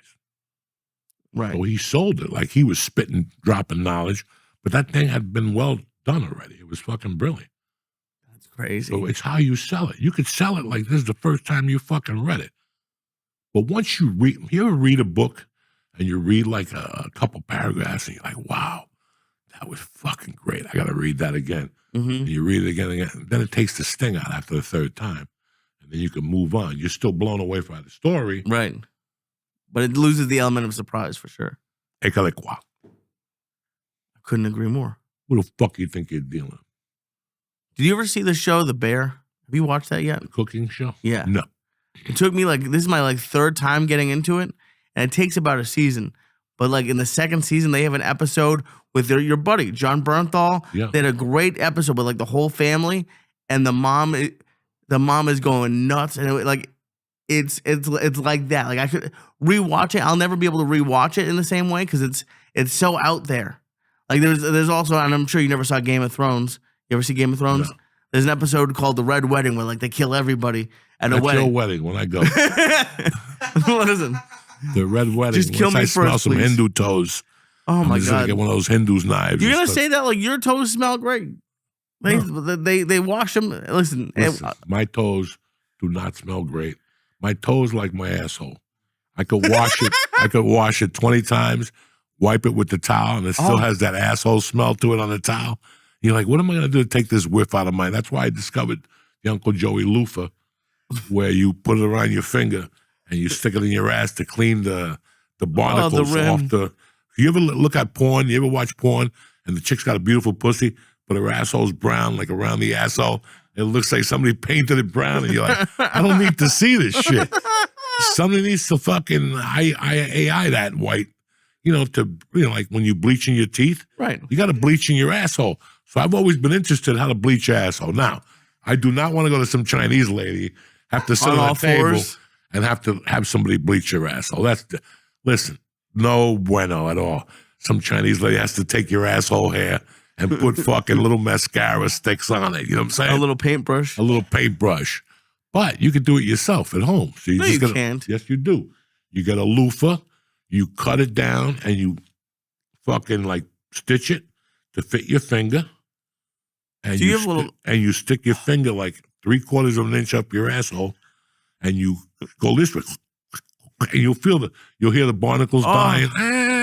How often do you throw this thing away? Huh? How often do you throw that thing away? 1 or twice a week. And so you just keep making new little loofah? Yeah, when you buy a new loofah, you just cut them and prepare them so you always have a big bag.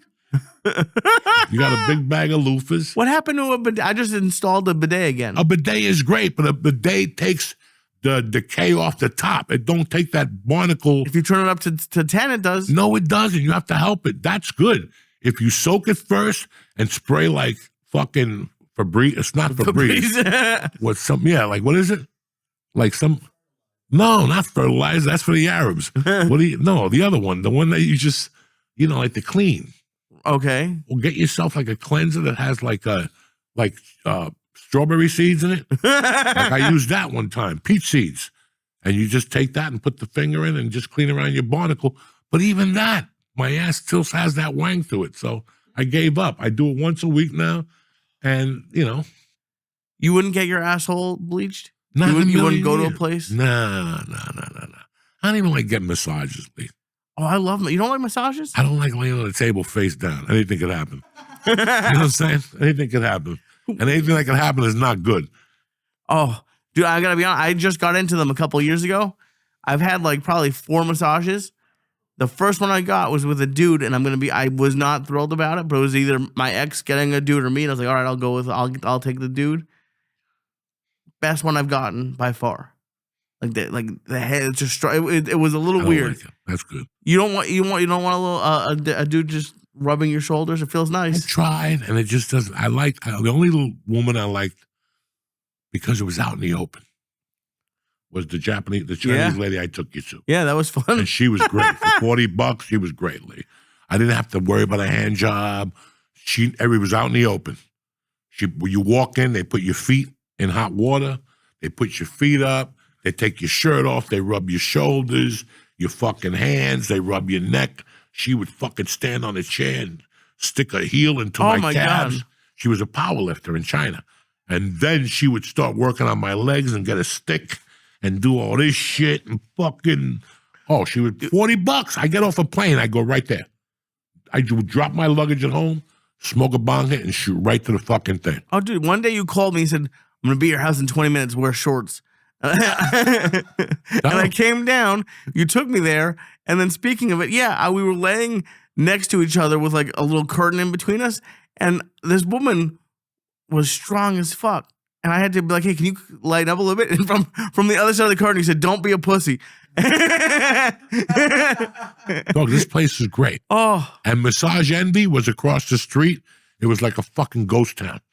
Because up and down that street, that place was legit. It was next to the bodega where the guy was cool. Yeah. And next to something else, the black hair cutter. On the corner, remember they would be cutting hair at 4 a.m.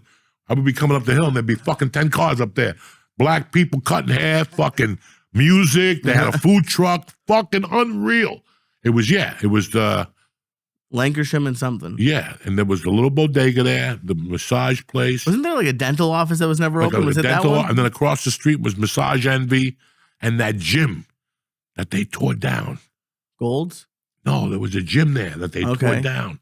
And I remember I used to go there to get the juices. There was an Asian who sold juices there. Okay. And that's where, God rest his soul, I used to see him lifting there with other big black dudes. The guy that died, Jamal Warner, from whatever. Right across the street. And across the street, that was a hot little neighborhood. The sushi there was tremendous. The all you could eat across from the Ha-Ha. Yeah. They used to give you the mussels with the cheese on top. Oh, shit, George. That's why I brought milkshake there. Oh, that place was heavenly. We used to kill them. And then you had the place up the corner there. Oh, the corner thing that had the cheesesteaks and the french fries. They had like the old Archers like McDonald's. How the fuck are you forgetting all this shit? What cheesesteak? Oh, wait. The cheesesteak? It was next to the music studio. Oh, Who's the guy who owes Vegas $20 million? Bruno Mars was there. Bruno Mars would record there and then go to the sushi place and then go back to that recording studio. We'd be in there eating the fucking cheesesteak with the fucking milkshake. Was the cheesesteak place outside? Yeah. Yeah, Bruno Mars. Remember, it had paneling outside. Oh, I didn't That's know what Bruno Mars used to tape. I just That about neighborhood the was cheesesteaks. hopping. It was Bruno Mars. We were living right there. Like Bruno Mars is taping right there. 20 black coos in a band were going there dancing and shit. Fucking unreal. Unfucking real. And then up the block was the theater. You had the donut place, and you had the bus at the train station, the tamale lady in the morning. You had the theater, and you had the bar. Right above the theater? Yeah. No, next to the theater was across the street, and upstairs the kid ran it, the comedy show, he had a wig. I don't remember that one. He had a wig like the sheriff. Dude, that was a weird... Do you remember like a little further down by one of the offices, there was like a bar with clowns on the outside? And I took one of the guy who used to run the fourth wall. We went on Halloween, him, Eric, and I, and he got a $10 tattoo. It was just it was like a clown bar. And do you remember what the other place next to the clown bar was? The sushi place where they would dance on the tables. Oh, I never went to that one. Yeah, that's one of the first places I ate in L.A. when I came down from Seattle. The people I stayed with took me there. Fucking Japanese people dancing and jumping up and down the tables. And then they burned it down. The Japs burnt the sushi place down, but it burnt down the fucking smoothie place. That poor bastard. He used to come to kickbox. He was crying every day. I don't know what I'm going to do. Insurance hasn't sent me money. I can't make protein shakes. Dog, take the money and get out. And he finally sold it and moved to Arizona. I don't blame him. Fuck. Fucking good times in North Hollywood. Yeah. Fuck yeah, dog. And I used to just call you and say, come down. I got Cuban fried rice for you. Cuban fried rice, fucking great. And you would be, because you wouldn't go out at night. If it wasn't for me, you'd be in that fucking apartment. I'd make them come down, dog. We'd smoke. I used to have these tubes that you drank that were 200 milligrams. They taste like grape juice. What's in those things? Dog, I would give them an edible to eat and that to drink.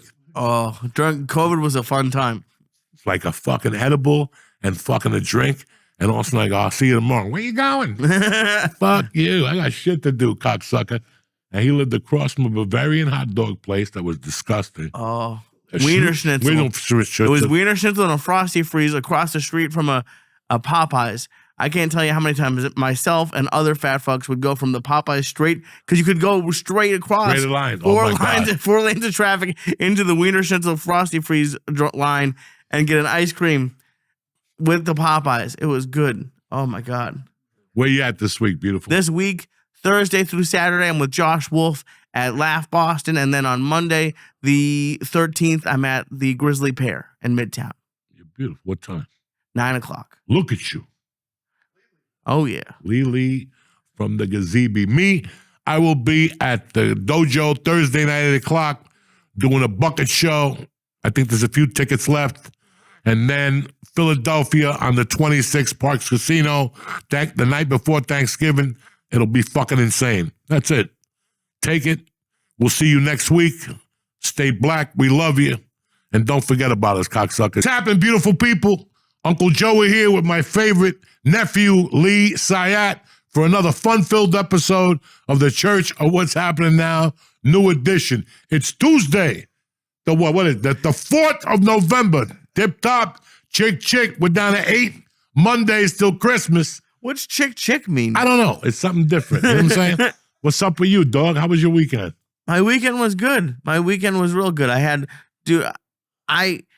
had a competition show. I saw that. They had a little medal on your chest. Oh no, I was gonna repost the story, but when I saw the AI medal, I said, "No, I'm not doing that to my dog." It's like you were in the 3rd grade. You won the competition. The fiance did that on Instagram. They took a picture. I'm sure it might go out. Who knows? But it was fun. It was at the comic strip, and I don't know about you, but like I've done so many competition shows and lost every single one of them. Please. I lost one at Flappers where the 2 guys before me, one was 70 years old and forgot his jokes, and the people he brought had to tell him his jokes, and then like a 20-year-old kid doing like impressions from the 80s, and I came and I won a 2nd place, so I got a big bowl of fries, but that's the best I've ever done, and so finally, we'll see. There's still a few rounds, but like I moved on, which was pretty cool. I was happy with that. All right, you had a good weekend though. All in all? Yeah, just stand up. It was the fucking lamest Halloween. Oh, not really? for me, but I had a good time with my family. The Were kids. you the big bad wolf again? Huh? You were the wolf again? Nah, I dressed up one time. I thought about it Friday, and I'm like, what am I, retarded? I'm going solo. I'm not dressing up like no fucking wolf. I got better shit to do. Everybody's going to go there. They're going to watch the World Series.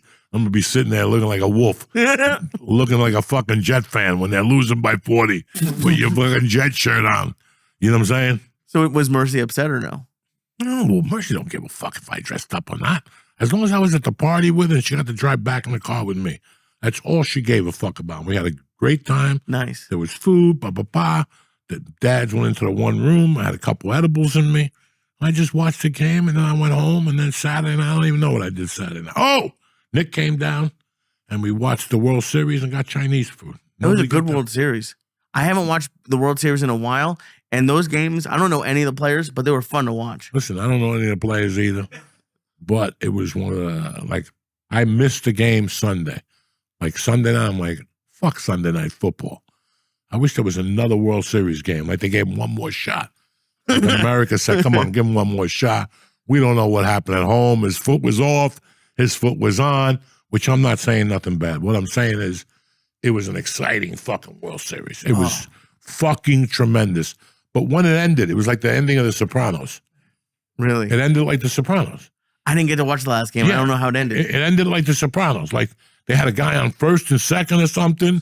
First and third, 2 outs, 1 out, and the chubby Mexican, Kirk, into the quickest double play you ever saw. It was like, ba-ba, beep, ba, and it was over. And all of a sudden, Freddie Free, whatever, was jumping up in the air. Okay. And I'm like, holy shit. And I was and you could see the Toronto players, like my heart went out to them because their mind was, it's like your mind is still catching up. It's in slow motion still. They were just sitting there watching. The coach, his face was red, and you could see that he was still processing what he saw. He was 2 minutes.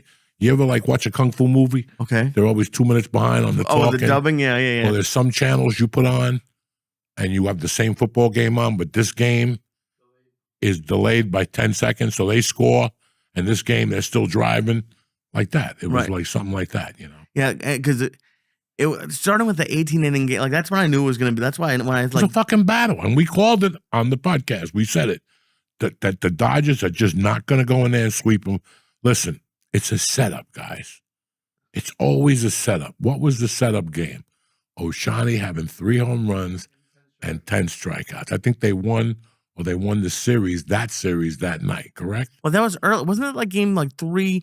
And then he had a game either 4 or 5 where he went over or had a really bad game. It doesn't matter. No, but he went one night. Right. You're not listening to me. Was a setup. Okay. Forget about the O's. Okay. They won that night. Right. And he pitched, got 10 strikeouts. That was a great game. And 3 home runs. So now you were waiting for the winner of Toronto, whatever the fuck they played, Seattle. Okay? You already had it in your fucking mind. They locked you in. America locked you the fuck in. And look how they even won. First off, you bet the Dodgers, you didn't make a killing. Number 2, if you watch the games, I think Toronto covered more nights Even when they're not the one the World Series, they covered. Really? Because Okay. they were getting a run and a half every night, even when they were home. It's very what you saw last, and all that 10 strikeout, 3 home run, that's for all the suckers who bet the series. Why are they suckers? Okay? Because they jumped right on that without looking at the odds real quick to see what was going to manifest. That's what that does. It's just impulsive. They were talking when I got here. They're already betting the World Baseball fucking league. I'm good. In my world, baseball's over till April now. You understand me? Yeah. But those, like, I haven't watched baseball, I don't think, in 10 years. And you know what got me back into it? I was driving back from Massachusetts, and I would listen to the game on the radio. You were saying that, how great it is to listen to. Fantastic. I was gambling on it, so I was like extra into it. And it fucking was, because I don't know, I get bored watching baseball on TV if I'm not really into there's too much. But when you're driving, there's something about driving. It might not work at home. But like driving and listening to, because you can't look at your phone, you can't do shit. Like the announcers were getting into the game. It was like I felt like I was back in high school. It's very crazy. When you and I started the church 12 years ago, and with Felicia and I'll never forget when podcasts were first starting out. It was like Mark and Joe and a couple other people, and I would listen, and I was very intrigued. Because when I got here in 66, I mean, we were long out of the radio by the time I got here. But it was still lingering. In the 70s, they would still show you shows where people would sit around and listen to the Green Hornet. The Green Hornet, yeah, before Bruce Lee was ever even born, was a fucking radio show. And it was Tuesdays at 9. And a bunch of actors got together. And you sat there and you listened. And it was very interesting to me. When the podcast stuff started, I was very much into doing something. I had already seen people in their fucking phones. Dog, I grew up in Hudson County. You didn't look at nothing but what was in front of you. And every once in a while, you glanced on the floor for a wallet.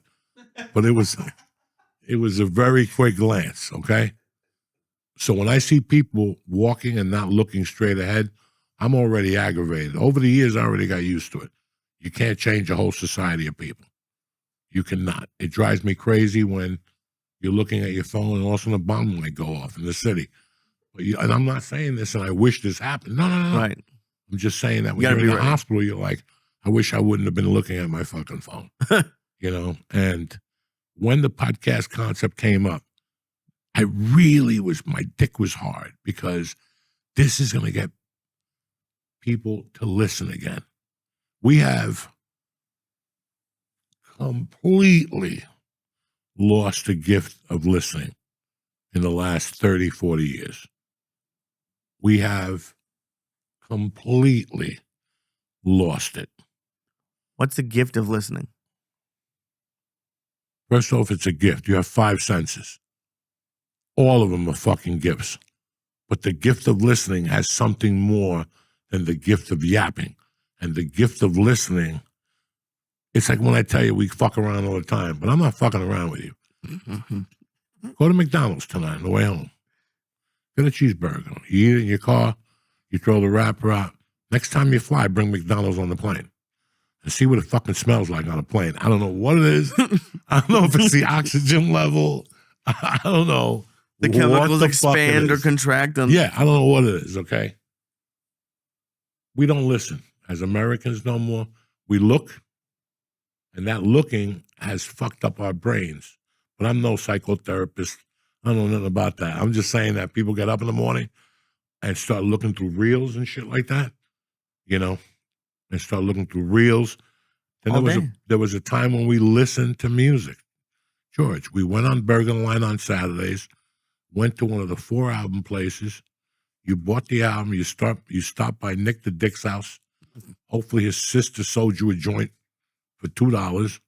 You went home, you rolled it in the album, and you listened to the album while you read the fucking lyrics or no lyrics. You listened. Then in 81, MTV came.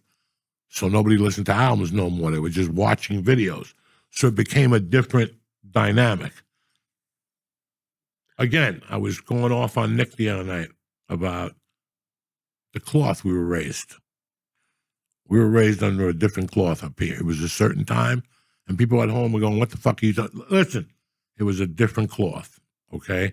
And it was the cloth of listening and do me a favor, keep your mouth shut. That was the cloth I grew up in. Don't deviate from that. Keep your mouth shut. This is no gangster shit. This was just common shit. Keep your mouth shut. All right? Listen, and we didn't. We went out into the world as teenagers and couldn't wait to hear something to tell somebody, me included. And then it takes a couple times. Then the first time it dawned on me was my mother had died, and there was a guy at Rendell Lumber that bought gold. I ain't going to say his name. He was on the kinky side. And I loved him to death. And he used to give me a job. I told you, Lee. He used to pay me $20 an hour to sit and watch his wall because he built walls for a living. And he didn't need me to watch the wall. He just was friends with somebody that told him, give him work. And this guy would always make me watch the wall. For how long? 3 hours. He would drop me off at 7 and stay there till 10. There was no phone then. There was nothing. Nobody was going to sit with me. They'd be missing a party. So I just sat there by myself because I knew $60 was $60. I was maybe a freshman in high school, and I knew the people I was dealing with, so they told me to watch a wall, and I watched the wall, okay? And I never repeated it to nobody. People go like, where were you? I was babysitting my brother. I got no brother. You know what I'm saying? I got no brother. But I would watch this wall. And then, 3 months What were later, you looking for? Were you guarding the wall? he just told me to sit there and watch the wall. And that's what I did. I would watch the wall grow. Like every 3 minutes, there was a little light from the street. There were people who lived down the corner. He built the wall for somebody, Lee. And he didn't want kids jumping on the wall or whatever. So he put me in charge of nobody touching the fucking wall. Gotcha. All right. And then something happened one night where we were talking, and it was a Friday. And I got off of work at 5, and him and I were talking about a gold desk. It was slow. It was a lumber yard, but he had where they buy gold in the back. This is 78. Gold was $800 an ounce, and people were losing their mind. Today, it's $3,200 an ounce. It's fucking amazing. And you know how much gold I sold at $800 that I stole? I wish I had 2 pencils that were gold. I'd stick them both into my eyeballs right now, okay? Oh, right now somebody's laughing at me. I remember one night something happened. And we were talking about something. It was a Friday. And we were talking about something. And he knew somebody. And he said something to me. He said, don't go down there on a Friday night. We're just talking about somewhere. And I can't remember the university in Georgia where you got Quaaludes up there by Kennedy Boulevard? It was down the block from Sears Roebuck. It's something now, but in the 70, 72, 73, 82, it was called the University Inn. It was a bar with a door guy on the outside, and you went in there and whatever. Well, we used to go down there and get Quaaludes. It was like trying to be 16 and getting beers. You had to go out there and call somebody, hey, can you see if Nick is inside? Then Nick would come out. You go, Nick, give me a Quaalude. And he would go back in and ask for the Quaalude. Well, that particular night, we went down on a Friday. I remember who I was with and everything. And we had like $30 to buy like 10 Quaaludes, $40. And we went there, and I had the $40 in my pocket, and I was with some other guy. We were both sophomores. And I'll never forget that I asked the doorman, is whatever in there? And he goes, no, he's not here tonight. And I'm like getting into the argument with the guy about that he is here. I had like a half a vodka in me. All of a sudden, I'm a tough guy. And within fucking 3 minutes, the place got swarmed with fucking cops. Jesus. Right? And I'm thinking, holy shit, they called the cops on me. Nah, it was like Union City Police was swarming the place for drugs. They were serving a warrant for fucking drugs. Every Union City cop in the world was there. And they fucking pulled me aside. Me and this other kid who doesn't live in North Bergen no more, but he's still alive. And they asked us for identification. What are you doing here? We were like, well, look, we met a girl. No, you didn't. They asked us how much money we had. Thank God we had nothing on us. Thank God that guy wasn't there. I mean, it was night, bro. We were fucking 16. You know what I'm saying? They were going to fucking take us to North Bergen Court and get ripped up 2 weeks later. That's the way it worked back then. But it doesn't matter. I'll never forget a week later being at the lumber yard and he was there and he goes, one of my friends told me you were at the university and that they got raided. And I'm like, yeah. He goes, what did I tell you that Friday? Not to go down there. I go, but you didn't say they were going to get ready. He goes, I wasn't supposed to tell you we were going to get ready. You didn't listen to me. I told you not to go down there.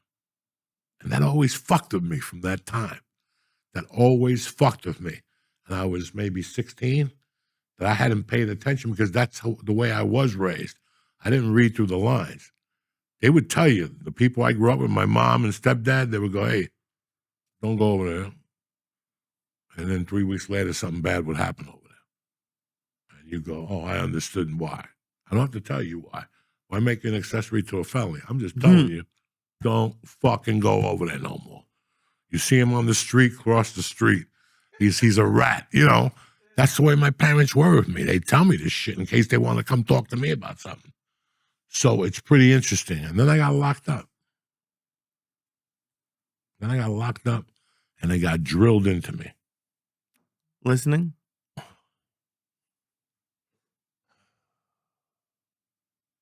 That I didn't listen to the people that were trying to tell me why I got locked up. I didn't get locked up for fucking getting involved in that drug thing. I got locked up for not claiming responsibility. And I didn't listen to them. And I didn't learn till after the fact what these people were even talking about. They kept talking about claiming responsibility. Where I came from, you don't know nothing. Do you follow what I'm saying to you? So where I came from, Joey, the guy slipped and fell in front of you. There's 3 witnesses who said you pushed him on the train tracks. I'm telling you, he fell. They didn't want to hear that. They wanted to hear, I fucked up. And I didn't know how to do that. And then I learned when I got locked up. But the test that fucked me up the most about listening was like one of the counselors was just talking to me one day. And they were just, you know, they said there's no rehabilitation in prison. And there really isn't. But there's always a couple of good people in there that talk to you, you know. And we were just talking about listening, how important it is to really fucking listen. When I was a kid, what was my favorite show? The Honeymooners and the Odd Couple. One of my favorite one of my favorite fucking episodes of the Odd Couple is when that big football player from the 70s was on there. Deacon Jones. That motherfucker was an animal. He did an episode with Oscar, and at the end, Oscar goes, Deacon, why don't you talk much? And he goes, because if you speak, you have to listen. What's that, the Indian authorities? No, it's my mom. Okay. She doing all right? Yeah, she's good. So it's really weird that and now, especially now, you can't get nobody. I can see it with my daughter. I'm watching it hatch, and I'm not mad at her for it. This is what our senses, there's no more radio. No, yeah, not really. So that's not a sense that's heightened no more. It's the eyeballs and fucking whatever else tingles in their body when they go through reels or whatever the fuck they do, you know. Have you tried to like teach Mercy how to listen? Like, I'm not saying she doesn't. I'm just saying, like, is it something as a parent? It's something that you have to fall a couple times and then you put together. When somebody tells you to listen, you're like, what is this fucking jerk off talking about? I listen all day. I listen to farts. I listen to birds. I listen to this idiot, you know, trying to fucking race a jig rig up the corner, you know. I don't even know if I want to know what a jig rig is, to be honest with you. Some fucking old Jap car. Okay. They deliver Chinese food and they build the car as it goes. This week I'm getting a muffler. So for 2 weeks I got to hear noise, you know. That's the gift of that. So you don't, you always tell people that. What the fuck is he talking about? He's an asshole. I listen to everything. Yeah, we do listen to everything, but we really don't listen. And when you focus on listening, it's pretty fucking, you love it. Once, like when you go to the doctor's office, I keep the phone away and I just listen. Anywhere I go, I'll keep the phone out of there as much as I can to listen to what the fuck is going on. And it's superb. It's superb. It really, when you don't have your phone, like it really shows you like I don't know. I feel like so much more involved. Like it's amazing. All I can think about when you're talking about this is like I want to get like I want to throw this thing in the fire. We all do. I hate it. We just don't have the balls to. This is the girlfriend that fucking lies, cheats on you, steals from you. But when she does deliver, she puts her long tongue up your asshole and blows grapes in it. You know, how are you gonna get rid of that? You know what I'm saying? You're only so strong. You want to fuck 10 dudes? Go ahead. Just come back on Monday and stick that long tongue up my asshole and pick the raisins out. You know what I'm saying? No. That's what an iPhone is to you. Oh my God. I feel like you have one woman in mind too with that. You gotta build this scenario from time to time so people understand what the fuck we're getting at here. A scenario for why you hate phones is getting your asshole tongued? No, I'm just saying that it's not that. Listen, man, you want to throw away your phone. We all fucking know that 70% of the shit on there we don't need to see, okay? No. It's repetitive. All I get fucking emails from Ozempic. That's all. Get your car fixed. Bank of America, we got a loan for you. Do you read your junk mail? Why do you read your junk email? Payment declined. 24 hours left. Claim your super anti-spyware discount. Do I look like a spy to you? I mean, what? You know, this is the shit I get. This is my regular email. I get business. That's the book company. That's CAA. There's 3 emails. There was a time when I opened up and I had 22 emails. Nobody even emails no more. Nobody loves me. Nobody cares. You know what I'm saying? Yeah, but you get annoyed by emails. Now but you want business emails. Now you got fucking look at fucking CVS showed up heavy. Oh my God. Oh shit. All Your right. love for let's see the coupons you got. Listen, the text message from CVS makes my dick hard. It's always good news. How much money they're fucking saving me a month or whatever the fuck. You know what I'm saying? I love CVS. Love it. Love it. Do you have a specific one you like the best? The one by my house. I ain't going to disclose it. Right, no. Because then I'll have a bunch of lurkers down there. But why do you like that CVS? Because I could feed the cats in the back. Nice. There's a head shop down the corner where I go get in the same complex. So you have CVS. You got no food in there. They're supposed to have this and that. I never even stopped to get shit in there. But they have a head shop, and it's not bad. Right. Just don't listen to the owner. Last time I went in there with a friend, my friend said when he came out, the guy had rings around his nose, and he wouldn't shut up about Jupiter or some shit. Yeah, the kid tried to sell me, you got to get these synthetic mushrooms, man. You're going to love them. I ate the whole fuck. He goes, only eat a half. I ate the whole fucking thing, and nothing happened. Nothing. They were duds. And this is why you like the CVS, though. I like that. Being around that. No. There's a couple things in that CVS that are very interesting. There's a bunch of, for 5 fucking years that I've lived here, there's a family of black and white cats back there. I don't know how they've stayed alive right there on that fucking highway. I don't know how they've done it. But I've watched them grow from the kitten to, then the kitten got older, then she got fucked. Then she had a kitten, then the mother got hit by a car. It's been like, and they're all black and white, and they all wait for you. If you go to CVS around 9:30, when you pull up, they're waiting for you by the post. Right. They wait by the post. I go in, I get something, and I bring a little can of fucking cat food. I open it up, and they'll let you get like 4 feet close. They know me by now. But then I take the ride around the building, and I see how many people are in the hookah house behind CVS. And then I pop out and I shoot down. And if I need easy widers or a couple lighters, I go in that place and I get it. It's one-stop shopping for Uncle Joey. Why are you checking into how many people are at the whorehouse? I want to see what's cracking in my community. You know what I'm saying? Do you like write it down or like? No, what am I, a fucking sleuth? I just take a ride to see how many guys are getting their pencil sucked on a Tuesday night. That's good. When you're trying to figure out what's going on with the economy, man. How's it doing? Huh? How's like the whorehouse doing right now? You know, come see, come saw. Friday nights they're packed like any other fucking dump. But during the week they're sluggers. I don't even know what they got in there. I was going to go in there like with a phony mustache and see what kind of chicks they had. Would that be the only part of your disguise, or would it just be you with a mustache? Because I got a long jacket, yeah, and we a gotta hide mustache, you a little bit. and a baseball hat. I got like a long fucking nice jacket that I wore to a premiere. I wore it last New Year's. And that was it. I paid for this jacket 8 years ago, 10 years ago, That's all you used. 12 years ago, and I've used it 3 times. Fuck. When I took it to the dry cleaner, I left it there for 6 months. I'm surprised the little Chinese guy still had it. I had to send my wife in there to get it. I dropped it off after New Year's and fucking, I didn't pick it. He asked my wife, where is he? In the hospital. And that was it. The guy's like, oh, tell him to get well. I haven't been in there in months. You know what I'm saying? Oh my God. I forgot how to pick up dry cleaning. It used to be a part of you every day when you got suits and shit. I love leaving stuff there. Where, the dry cleaner? Yeah, do you know where it is? It's always nice. And then they call you like 10 times. But see, these dry cleaners suck. Right. First of all, you got no Chinese people running things. Really? That's the biggest dog. They used to, George, tell these motherfuckers, you went with your laundry to a Chinese joint. When you picked it up on Friday, your underwear were ironed with a crease in it, with starch.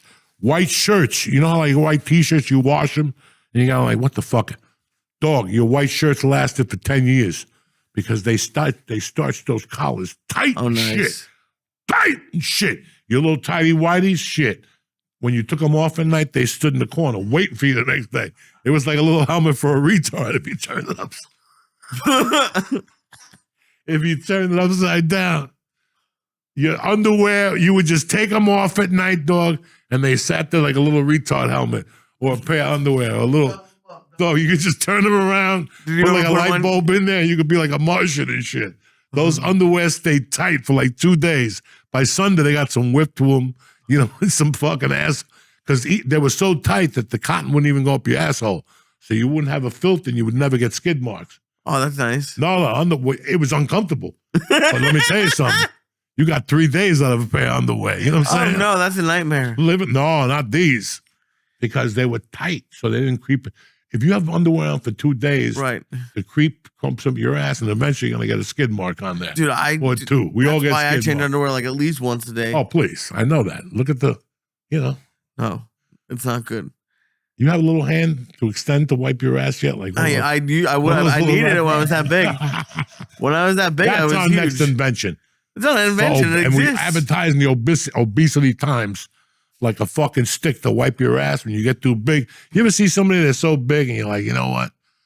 I ain't no math major. But geographically, whatever the it's fuck not that, possible. you know, circles, all that 3.14. Circles? Yeah, like, you know, by circumference, there's no way her arms are reaching. There was a woman I used to look at all the time in Seattle, and I go, there's no way she could wipe her ass. Unless she goes deep between the legs and pulls like the frog. That's when you wipe from the. But what if her arm gets stuck and she throws it back out? That's a fucking nightmare too. You know what I'm saying? Did you call it the frog? Yeah. When I was that big, I needed to I would stand up. I'm still laughing about the retard helmet. We should have a counter on the screen. How many times you say retard? Oh, who cares at this point? What do you want from me? I'm 62. I'm not going to change at this point. It's no disrespect to no retarded kids. I'm not here to disrespect people, insult people. I'm just making saying. a point. I can't imagine. I do miss that. What? Getting my laundry done at the laundromat, just dropping it off. But I never had Asian. Don't do nothing. They just spray like Febreze on it and give it back. They ruin it a lot. Yeah, they ruin it. They forget. They forgot the whole. That's an art. That's an art. There's some things that people will not let go, that I've learned to let go. It's been difficult. That whole lifestyle we had, that's an art. Chance dragging in, that was an art. I don't care who decide, you know, it's like the Yankees. That's a work of art back then. They all went, we both were cheering for Don Mattingly. He's still out there, 100 years old with his little glasses on. We cheered for him. Why? Because he was part of this weird thing that'll never happen again. These things will never happen again. How many times you go and you eat at a place for 4 or 5 years, and then you move away, and you move away for 2 years, you come back, you go to that place, and you're like, it ain't the same. That sucks. It's like anything else, you know? So, what do you want from me? I'm just trying to put the pieces together here on a fucking Tuesday morning. That's it. I love you. I got problems just like everybody else. You understand me? I got a bum foot. I got everything. I got What a happened to limp your node. foot? Nothing. I got nothing wrong with my foot. I got a limp node, but it's gonna fuck up my right foot. So What the fuck is a lymph node? it's I don't know. What I look like a fucking Professor Sinai? All I know is I got a lymph node around my groin area, so I gotta go take a little fucking ink test or some shit. I don't have to put no ink in my dick. Thank God. In the hospital, they told me they were gonna put a catheter in my dick for it to drain. Oh, that's my nightmare. Oh, but I've been pissing like a motherfucker because now I learned how to piss. What? The lady told me today, she goes, don't hold your piss. Like I was just walking down the stairs, I had to piss, I took my dick out. I'm not holding back no more. So if you step on something wet, it's my piss. I don't give a fuck no more. I'm 62 years old. I'm an old man. I got problems. I don't hear so good, so I'm dying. You know what I'm saying? What does hearing have to do with pissing? Because the same shit. Okay. I don't fucking know, guys. I don't know. It's just You feeling okay? I'm feeling tip top, Magoo. Honest to God. God bless everybody. Thank you for your support. I feel great. You know, I gotta pee, guys. I can't sit here for 20 minutes and hold it in and then get upset. Something happened to my system years ago. You know, hiding from the cops, you can't pee. You gotta lock yourself under the door and shit under the bed. Shit like that. Who the fuck knows anymore? That's crazy. Well, But yeah, it's pretty interesting how, I don't know if I miss it, but I know we're going to be in the years to come, like my daughter, they just don't listen.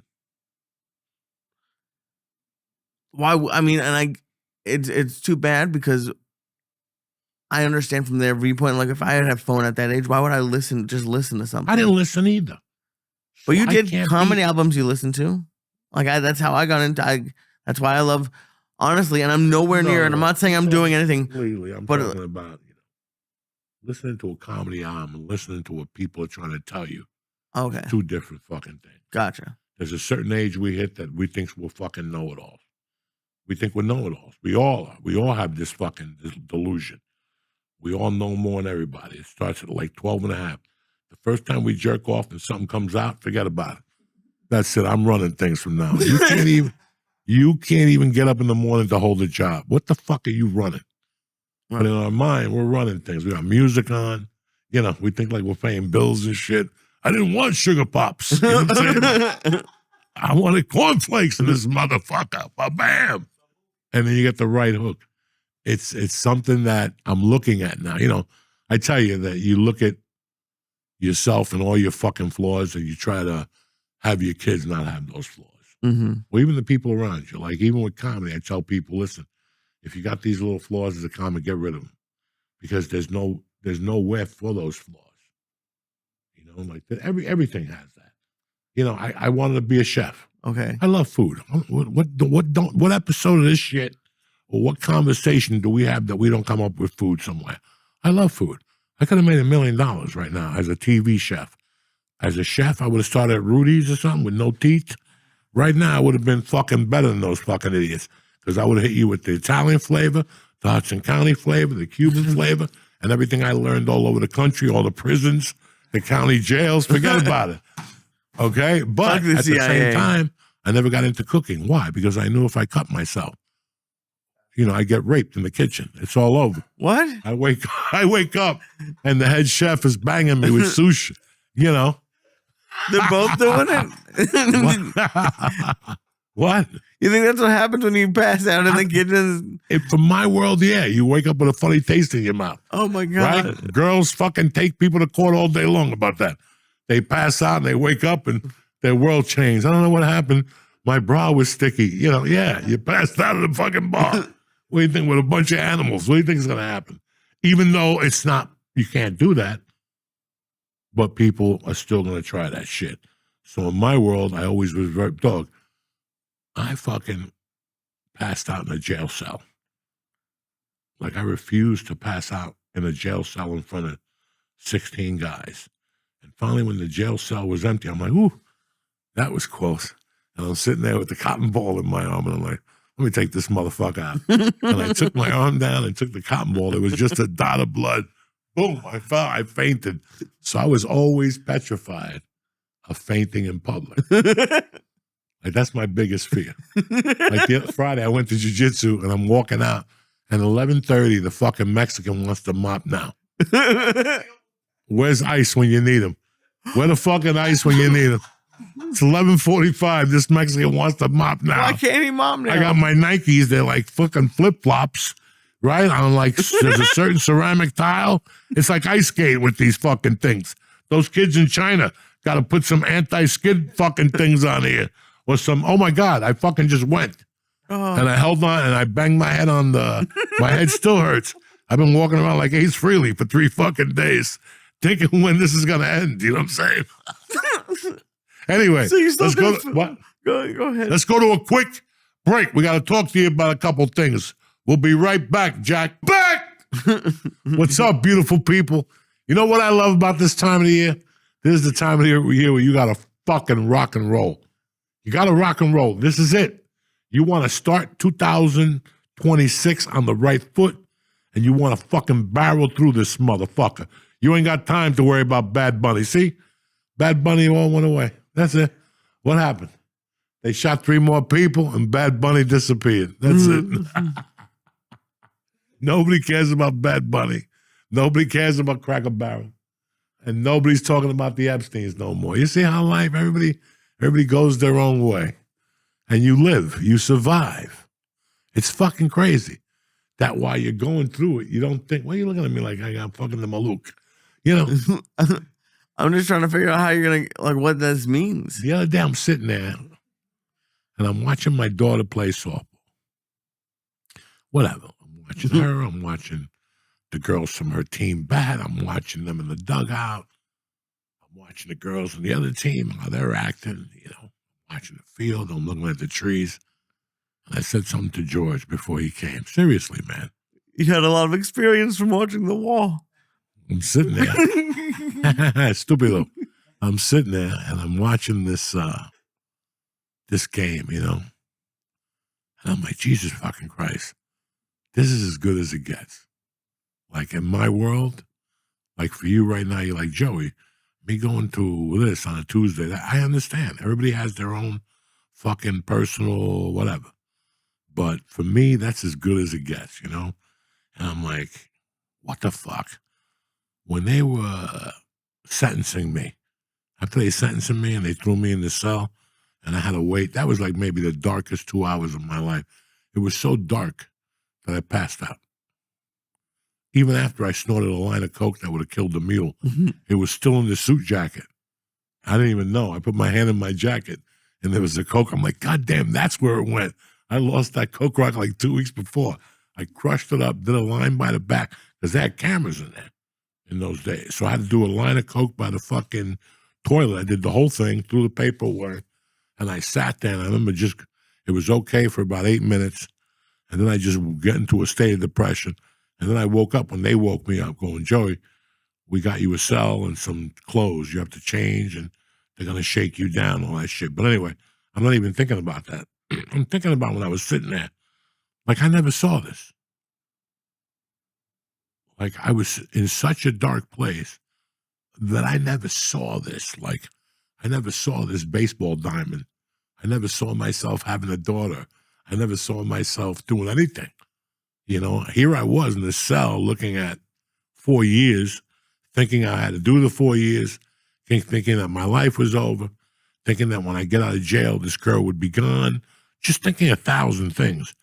I never thought about the flip side of what could happen, you know, and it's fucking bothered me for a couple minutes. And I'm like, well, okay, so what if the guard came into the cell and I go, hey, can I talk to you about something? I want to talk to you about my personal feelings. Even though I'm feeling kind of fucking down, in 20 years, I'm going to have a daughter and I'm going to be at a softball game and I'm going to, you know, make mortgage payments and fucking, you know, I'm going to be a decent American. And this guy's like, yeah, you keep saying that to yourself. As a matter of fact, let's take you down to psych. They might want to talk to you. You know what I'm saying? Like, because you would never think that. What I'm trying to say is, in your darkest moment, you don't even see what you could become. Or like people always go, well, I love when people say, when you give blood, just think of a happy time. Okay. When I got ice cream with my daughter, how happy is that? It cost me $18. You know what I'm saying? I went to Carvel last week, 3 Sundays, like $30. I'm like, what the fuck happened here? This was happy. I was happy.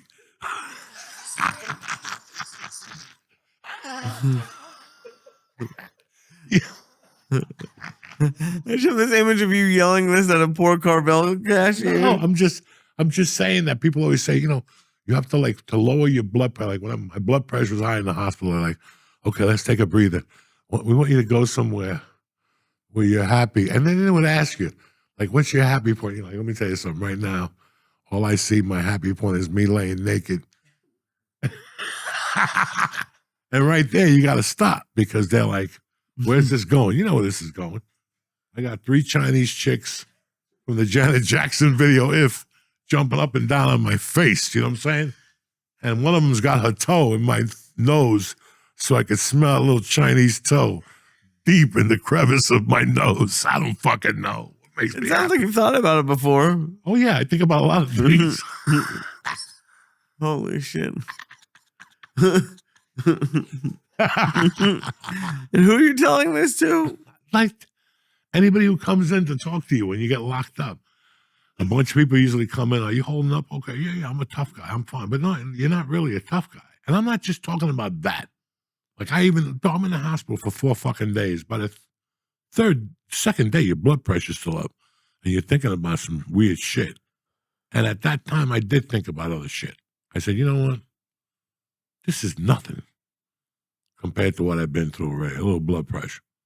This ain't nothing. This is just a fucking minute in time. I'm not going nowhere. So I looked at it like a positive way. But it's so weird how some things you look at positive and some things you look at, you're like, who knows what's going to happen? No. You got to see it. Like, I didn't see none of that shit. And I'm still pissed. Like, again, this is the type of podcast, if you're listening and if you're young, you're like, what the fuck is Joey talking about? This goes back to listening. This goes back to listening. Dog, I'm so fucking high. I have confused even myself. You know what I'm saying? Those are good. But are you talking about like listening to when you're younger of like taking care of yourself? Because since I've known you've been taking care. Listening to like when you do go to somewhere and they like, think of sometimes when you were happy. I don't know all the situations, maybe, whatever. But people go, think of the time when you were happy. And you really by the time you get stressed out thinking. Like I'm stressed out just thinking about when I was happy. Right. It's hard to think about a time to be now I can tell you happy. when I was, and I can tell you generic answers. The birth of my daughter, I was behind a curtain, scared I was going to pass out from all the blood and watching my wife's snatch blow up. I don't need to watch that shit. And somebody shot it with a double-barrel shotgun. There's blood everywhere. Looks like Kennedy's head. You know what I'm saying? It sounds like it was really tough on you. You know what? It sounds like it was really tough on you. Yeah, it was tough on me. That's when I went on Google and they scared the shit out of me about pregnancy and blah, blah, blah, and blah, blah, blah. I'll never forget, dog, the first time I was married, my wife was pregnant. George came to the wedding. He was the best man, and fucking George left by that time. And the baby was born in February. And the plan was there was a Boulder Hospital, and then there was a hospital across the street called like the birthing center where women let their hair pits grow and they have sandals and they do yoga before you're pregnant and they mediate, they fucking, meditate. It's all going to be fine. No drugs. It's all natural. And I remember her water broke and, we took the fucking car over there. And when I got there, they all came out with bongs and hit the drums. The energy of the mountains will heal you. And meanwhile, she's dilating, Oh my God. And fucking they're yelling and screaming. And women are like, what's going on? They're like, breathe. And what's that class you go to? Le Mans. That's a waste of time. That's just it's 8 weeks of torture. Just take the highest dose edible and put Visine in your eyes and look straight ahead and nod when they talk to you. Wait, not when you're pregnant. No, when they're pregnant. Oh, have the to guy go goes. trust me, you'll be at all of them with a notepad. She's going to Yeah. make you write everything down. You're supposed to. You're going to, no, you're not. You're not supposed to be a half a fag. Those are the nights you have shows out of town. In fact, you just got a European tour. Okay. And it's every Thursday. You got to fly out. Let's do it. What time is it? 6? Oh my God, I can't. I'm going to miss my child. Listen, it don't work. Let them go with the What do you mom. mean it doesn't work? It don't work. Doesn't everyone do it? Yeah, everyone does because they don't know. They're fucking idiots. See if they go back the second time. They go to fucking someplace and eat chicken sticks. They don't go to Lamar's the second time. Chicken The sticks. mothers get fat and they get ready for fucking the bomb to drop because they know what they're going to go through already. You're not going to use any of that shit. That sounds It's like learning terrible. karate as a kid. You learn 8 years of karate, you get beat up in the 8th grade, you didn't even use the karate. How do I know? Because it happened to me, all right? I thought I was a master and shit. Then they got me, boom, I went down. No more karate. That was it. I got my $35 a month back. So what do you mean they don't use it when they're giving birth? What? They don't actually use like the breathing stuff during birth? Not a fucking thing. What happens? They're yelling, motherfucker, I hate Jews. Why don't you come into my life? I can't take the pain. Give me more. Is that the baby? Breathe. And you're like, breathe. There's like words they give you, like Right. trigger words. Well, not then, but then they had like words you use to calm everybody down. That shit goes out the window. It's like when you come early and you go online and you learn the course on how to fucking take 8 minutes to come. You know? There's a course? Yeah, you practice it for like 8 months. Like, oh yeah. 8 months? It's like when you whack off and it lasts you in the shower, right? And all of a sudden you're in there 22 minutes. You're like, wait till I get a piece of pussy this weekend. And then you go to the house, you take your undies off, and there it is. Your jizz is on your foot and on the underwear. You're like, what happened? What happened to my jizz cardio here? And you always have, that's why I'm always so like, you have stories about like all that crazy shit. Like, but oh my God. About what? I don't know, dude. No, we're just talking about facts here. Like we mentally put all this shit. It doesn't matter. What do you mean it doesn't matter? Like at 62, I'm telling you, none of this shit matters, guys. If I would have told everybody in my life to go fuck themselves, I would have been a lot better off from day one. Everybody. No, but it's, the other day I'm sitting there going, man, I pandered for a lot of years, and I wish I didn't but you have to. You're learning. And it's not that I pandered, but I listened. And when I'm looking at these people, I'm like, maybe they know what they're talking about. You're like, they don't. I learned more fucking selling nickel bags at North Bergen High than I did, I can see that, and I feel like I'm pandering, right? It's not a good feeling when you're not really getting booked yet, like, or when you're starting to. I don't know, like you do whatever you'll do too much. Like listen, like I don't know, it doesn't feel good to feel like you have no power, and it's cool to listen to you talk now and be like, oh, I have all the power. I never had any power, Lee. You don't think so? I'm thinking about a scenario. I'm 96 and a half. I'm doing comedy 5.5 years. I'm pretty good up in Seattle. I'm a pretty good feature act. I'm dirty. But you know what? I was a hustler. At least I was going somewhere. At least I thought I was going somewhere. And I had a few incidents with bookers, which is always going to happen. If there's 5 bookers, you're not going to get along with all of them. Right, no. Unless you pander to all of them. Right. And if you're going to go against the grain, you better have a reason when they come at you already planned. I.e., what's the biggest problem you have with edgy comics? They can't get booked because they're too edgy.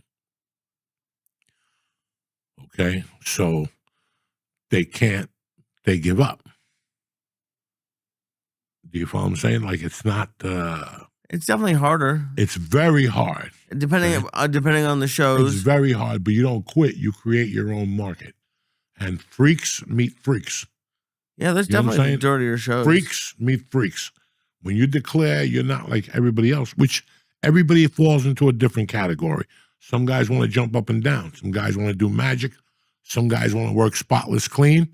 Listen, if you can make a fucking living and feed your kids, I don't give a fuck. If you get on stage and blow lightning. Remember that thing in the Little Rascals when they shot Yum Yum Eat 'em Up?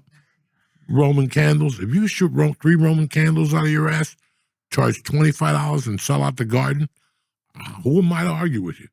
I'm up there trying to be witty. Well, my daughter's 12, and you're up there. Hold on one second, ladies and gentlemen. You play a national anthem. You fucking come out with a red tie like our friend there. You know what I'm saying? You fucking bend over. Why are you bending over? Yeah, because you have to bend over to stick the bottle rocket out your ass. You have a Chinese guy come out, shh, bah, and all of a sudden a little Chinese guy comes out and plays techno for 20 minutes while they stitch up your one ass cheek and they put fucking calamine lotion on the other cheek from the burns. Yeah. And then you go back out there and you stick another thing. I'm just saying, guys. I'm just fucking, it's a joke. Right, I get you. But whatever the fuck you do, I can't, like, there's people that go, well, he's a hack or he's the, if he's getting paid, he's doing something right. He's talking to somebody. It's like the pitcher that got beat up by the guy who threw 2 home runs in a row. The second night, the third night, he came out. Dog, he went from being, he threw one, bah, and then he threw another pitch, bah. It was one for each eye, bro. He went looking from 28 to looking like me. He had bags down here. The whole series. Like, I don't even know where I was going with this. I was just remembering the World Series. You know what I'm saying? But, yeah. Anyway. What are we talking about here? I don't remember. No, but I'm just saying that as a comic, bro, you're always so. Anyway, I had beef with this particular lady. A booker. She defeated me. So basically at that time, I had the Comedy Underground, which is a great club to be a part of. I had Giggles, which was the pilot that was in Vietnam. Again, this is a guy that didn't want you to work unless you were spotless clean.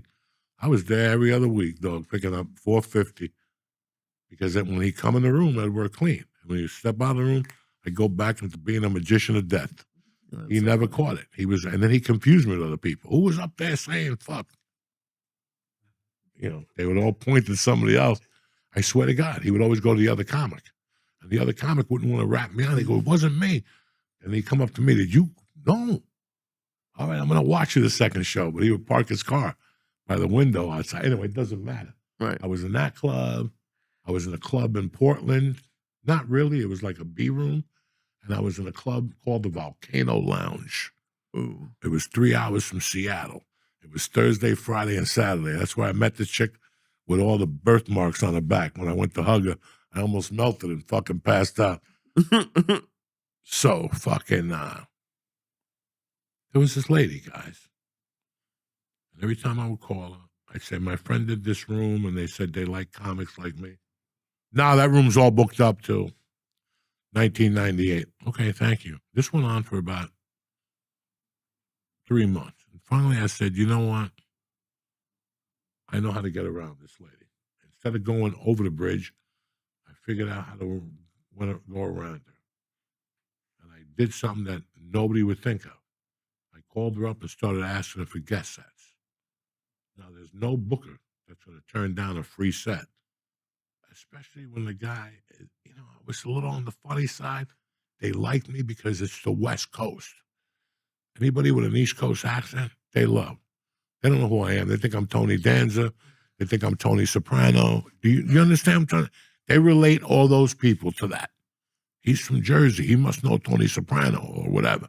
And that's fine. It gets him to bond with you.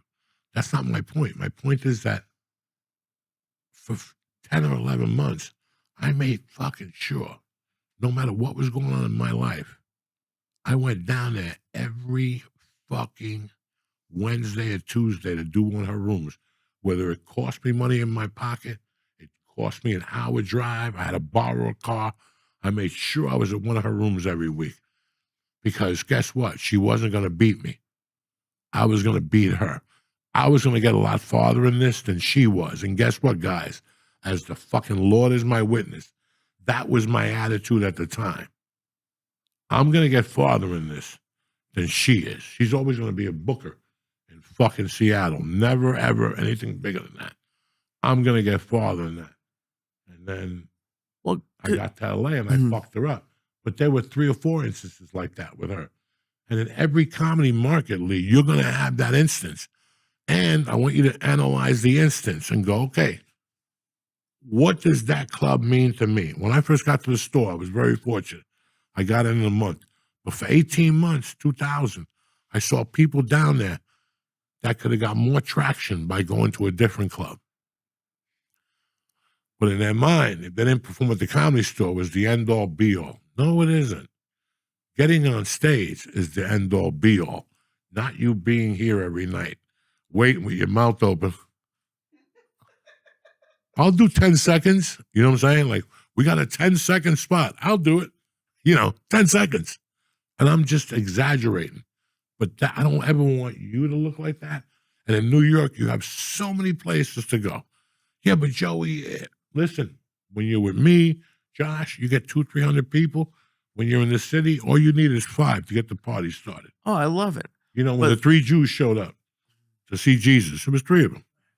Right? You need 3 people. Shows for that. A Jew needs 3 people. And all of a sudden he's doing magic tricks. He's fucking shuffling cards. He's doing 3-card Monte. He's singing this whole invented vaudeville. The Jews. They sing, they dance, they Jackson 5, they shuffle and jive. But the problem is, dude, and this is what I've had to do more of recently, is you have to hang out now. Okay. If you want to get in at any club, they have to know. But the first assignment, which you always have done, I credit you for this. You have always gotten yours first. Oh, yeah. Okay? You got to get yours first. So I know that, oh, my God, such and such is performing at 8:30 at the Cellar. I might swing down there. No. Such and such ain't putting a dime in your fucking pocket. Right. No, that's something because I remember right when I got here, I think I bought tickets to one of the clubs, and you're like, don't do that. We don't do that. We don't do that. Every once in a while, somebody that we want to see, that maybe we watch him and we could get, you've seen some of his YouTube tapes. You ever, I know he has, you ever go see a band that you heard of? Kind of like you heard 2 songs on independent radio, and you go down there and the place is only 280 people, and you get to see them raw when they're fucking starving, when they're all living in a van, and one of them's got BD, and the other one is getting chased by his mother for stealing the wedding band. That's talent. 20 years from now, when they're fucking gazillionaires, they're like Guns N' Roses, They got 28 people playing the songs. They're just out there fucking... And I'm not saying nothing bad about Guns N' Roses. I love Guns N' Roses. So that's where you feel. And I felt like that dog at the store. You're fucking ready to go up with the material of your life. And all of a sudden, somebody comes in and bumps your ass. You're like, God damn it. Or somebody comes in and does 3 or 4 fucking hours. I had my heart broken every week, once a week on demand. Whether it was fucking... whether it was acting, stand-up, a show that got pulled from me because the people found the tape of me that was dirty from Halloween 82 years ago. Shit like that. They would cancel spots? Oh. Because of a tape you put up? Really? Dog, people find shit, man. People find shit, and next thing you know, you're canceled. Not canceled. They'll pull you out because a club owner told them you were dirty. These club owners talk. Some of them are good friends. Maybe one is in Kansas City, but the other one's in Milwaukee. So they cross paths. So they talk about the comedians as they come through. It's the same market. They want to know what's going on. So. And it's crazy because, it's stuff like that. It's all jokes, and your fans know that. But for it to come out, it could look like it could look bad. Is that something you worry about? Come out what? I don't know, if they took a joke out of context. Listen, where we live today, we live in such a, I don't even know how to say the word without getting sound like an asshole, flimsy. We're such this 1 week you love me, 1 week you don't. 1 week they love Kelsey, his girlfriend. Swift. What's her name? Taylor Swift. Taylor Swift. And then 2 weeks later, the Swifties are up in arms, which is bullshit. But it's always something. It's a life of balances. You're not always going to be the king. If not, everybody would do it forever. Right? So you have to go through that. So you as a person have to always be prepared for that. What are they going to come up with fucking next? We live in a society now that they could, bro. You know how we always goof around with kids in California putting weed together that's stronger than the shit? That next thing you know, your eyes are popping out of your head. In 2 years, you're going to be smoking 41% shit. There's 35% shit now that's stocked now at stores. That means in a year, you're going to be smoking 48% shit, which there's some of that shit too. Damn. I buy it every week, the gunpowder. It's called gunpowder? Of what these kids are going to do with AI. You're not going to be able to even walk down the street. Why not? Because I'm a young kid, and oh my God, that's Lee Syatt. I recognize him. He did Rogan one time with that other idiot Diaz. Let's tape him. And they just tape you walking, and all of a sudden you stop at a hot dog place, and you get a hot dog, and you fucking do all the right thing. You tip the guy, but you throw the wrapper in the garbage, and you walk away. 2 hours later, you're walking down Manhattan, and all of a sudden you're eating a fucking lizard. They put up a lizard meat, and the lizard's alive when they're boiling it, and they're going to stab it and put it on a bun. You know, this is a reality. Dude, the reality is they don't even need to tape you doing it. I have that app. I put up a couple videos. Oh, yeah, you with the Jew hat on and shit in Philadelphia. Stop. Don't do that no more. Don't do that no more. But I didn't have footage of that. I just typed in Lee Syatt eats a cheesesteak and is a Jew. I saw that. And I had to call my therapist at BetterHelp right off the bat. Good. You know what I'm saying? I'm sure you got a couple other things to talk about. Yeah, I got a lot of problems. I got a lot of fucking problems. But I ain't got no pilgrim suit dressed as a Jew. Yeah, me either. That's embarrassing. You think I have that in my closet? Yeah, but you put it on. Nobody has it in their closet. But if the guy puts his dick in your ass, there you are. You know what I'm saying? I have no idea what you're saying. Me neither. Doesn't matter. You know, we're living in a society right now that you could go on stage, say some shit, and people are going to post it up. And you know what? Listen, I was speaking to one of our old dear friends today from L.A., right outside. I was waiting for a parking spot, but I wasn't. I just want to remember it was his birthday. Plus, it's our friend's death anniversary. And Charles Bronson died today, too, I think. So, damn. I think. But we were talking, and he goes, I'm having a lot more fun doing stand-up. I go, so Simone, so the fuck am I. I go, why? Because I have no parameters anymore. The personal parameters and the personal boundaries I put on myself over the years that somebody's watching, that disappeared. There's no producer watching me in Morris Plains, New Jersey, and there's no producer going to be there on a Saturday night in D.C. at some casino. And I know this going in. For years, it was always in the back of your mind, not as much on the road, but in your home clubs. You're not performing. We're always working on. So I was talking to Aaron Berg today, and he's like, so are you going to run your new hour? What new hour are you fucking talking about? You don't go by hours, you go by bids. There's no hour. I'm going to run because I'm not selling it. I'm not selling it. The Flyers back, Lee. It's wintertime. He's back. Oh, my God. Look at him. He's back. I recognize that motherfucker anywhere I see him. If they come over to me, he's going to go right into your hood and fucking go back to Manhattan with you, and then you'll see him. He's here, though. He's here, Lee. Let's see if he lands on me or you. That's the boy right there. No, he's excited to be back. Look at him. It's Nick and George. Look at him. He's going right to the... There he goes. Right to Johnny Hummus. No, and he's gone. No. Look, there he goes. He did the same thing. This is what I'm saying. Oh, he's waiting. He's going to go right over there in the garbage and sit there till you come. Then he's going to shoot right into your fucking little hood. Your Flyers back. Look at that. All right, motherfucker. You've been eating hummus again on that Indian stuff. Same difference. That Indian shit. It's great. Man. I'm gonna get you some Indian food. So There's some Indian food. Oh, that's the thing. Right now, you're in New York, Lee. I am. You're in New York City. You're trying to advance. So I understand when you get on stage with us on a Wednesday night at Lulu's House of whatever or the dojo. Think about it. You have no weight on your shoulders. Think how different the bucket show would be if I did that at the stand. Yeah. I think it'd still be great. Why? Because MTV might be there. The soap operas might be there.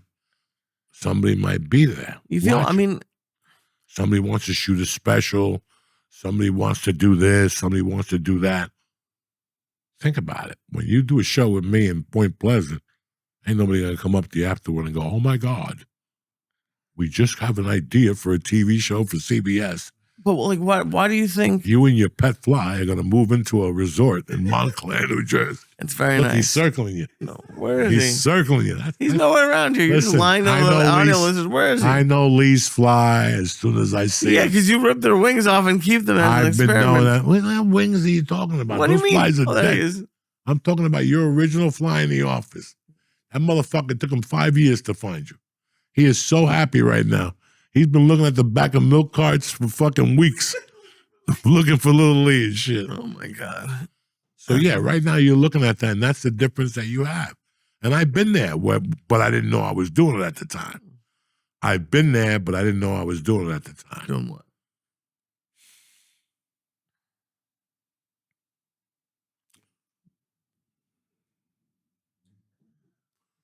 What was I doing? I don't know. Was trying to do stand-up. Listen, when we were in California, doing stand-up in a bar in Boston on Tuesday is completely different than me pulling you down to Triple E's show at the store on a Tuesday night, correct? Oh yeah. You're playing for what? You're playing for keeps. You're not fucking around. In Boston, you go up, the worst thing that can happen is the club closes the following week after you bomb. That was Hartford, but yeah. But in L.A., what's the worst thing that could happen? Career could be over in theory. It's a different stress level. It's so many things. For the first time in years, I feel it, Lee. And I saw it in you in Florida. That's the first time. Because, see, I think about all this shit. You think I'm goofing on you, that you get married. And, I was thinking about what led up to that air. That's it. You weren't in New York. You weren't trying to fight your way into a contest. You weren't at the Luxor at midnight. I hate that. I feel like you guys probably bought a fucking. So do you fly. see what I'm saying to you? But I'm happy that came out because now you know that monster exists. Right. And now you'll use it more in New York and in other places. You have to pause and do all that. But in New York, you were rushing because you're trying to get the answer. You're trying to get them to like you. In Florida, you were just trying to be funny. Okay. That's fair. You didn't know this, but this is what the other wheels are doing in your head. Remember, you have listen, I'm no fucking Hannibal Lecter, but you got one side of your head that fucking likes to party and all this shit, but then the other side of the coconut is your Jew part. Either you got that or you don't. You know what I'm saying? Uh-huh. That's the part that makes you wake up in the morning and, pimp out bitches and fucking... I do pimping up, but Jesus Christ. Netanyahu's a pimp before anything. He started out as a pimp and fucking... He did? Yeah, in Tel Aviv. You didn't know that? Netanyahu had bitches 30 years ago. He was an operative, but he also, hey, like the man says, pimping it ain't easy, but it sure is fun. But think about it. Like when I first moved here, I was having a hard time connecting jokes. The jokes were always there, but it's like me tapping you on the shoulder and going, hey, three priests are sitting there, and that's the same thing. It's the connection that counts, and I had lost that. The pandemic, whatever the fuck made me lose that. I see you building that. It was you just were out of practice for a little bit. No. I know practice and I know connection. Okay. I know when I used to do comedy after being sober for 5 or 6 nights, and I knew how it'd feel when I did an 8-ball the night before. The jokes were the same, but there was something missing. That connection was missing. Again, I guess that's what you're talking about with me in Florida, because me opening for I think the difference when I open up for your crowds is I'm lucky enough that a lot of them like me already. And like I've bombed in front of your crowds. I'm not saying I always do great. I've bombed in front of your crowds, but when I do well, I remember. it's a little bit easier. No. Thank you. No, I'm just teasing. No, I know. I had some good ones, but when it goes well, it's like it goes. It's even, and especially in front of that that many people, it's like when it goes well, it's crazy. You know, when I walk into jiu-jitsu class, there's a big thing up when I'm walking up the stairs and I'm huffing and puffing, and I gotta pee. There's always this big thing that says, "Battles are always won before they're fought." And I really, really think that's stand-up. I think that's 80% of things when you really break it down. But when it comes to stand-up, I really believe that. It starts, some days you could write all day, right? You're in front of the mirror, a little loving and chucking, your jokes are working, you're giggling, and I don't know. I don't fucking know. Anything could fucking trigger you, or I gotta stop saying the word trigger. It's a fag word. No, but it's not a bad trigger because it does. I don't know. Things just happen the word in your isn't life. trigger. It affects you. Something happens from I think meant the stairs. Like I'm using. I can't use the dojo. I got to use somewhere. The Comedy Store. When you're in the back, right. They're announcing you. Okay. And there's those two curtains. In the main room. In the main room, the secret is to go through the first curtain, but always get stuck in the certain curtain. So you get a laugh. You got stuck. It's like walking into a spider web. Gotcha. Like from the Munsters. You see what I'm saying, dog? I was learning that shit back from the Munsters. You walk into a spider web, That's you funny. always like hit it and go away and pick up a leg and throw a side kick. It's a spider, right? That's so Same funny. thing with the second stage, with the second curtain. But right there, when he says your name and you turn into the fucking audience, you either lose it or you go like a fucking animal. So let's go back to San Diego, La Jolla. You're here, Lee Swat, bam. Okay, I don't mean to redo it. That's what it felt like. I don't mean to redo it. No, it's fine. It was true. And I wasn't ready for it. And something must have happened to me. Hey, your shoelace is untied. What? And all of a sudden, you're up on stage eating a bag of dicks, thinking this is the tape that's going to get you into the Aspen Comedy Festival. You know, because I remember those days, too, when I had a month to make a tape. A month? To make an Aspen, and they wanted $35 for me to send with the tape. And that was the only thing that was holding me back. $15 more, I got a half a gram of Coke.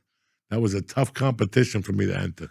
Did you enter it? I finally got a tape at a black club. It was horrible. The tape or the club? The club was great. But at that time, I had been doing comedy maybe 18 months, a year. Very unorthodox, very sloppy, still lost.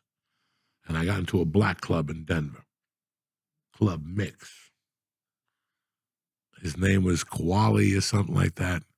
Great fucking kid. He used to always tell me, when you're ready, I'll get you a spot at the Comedy Store and all this shit.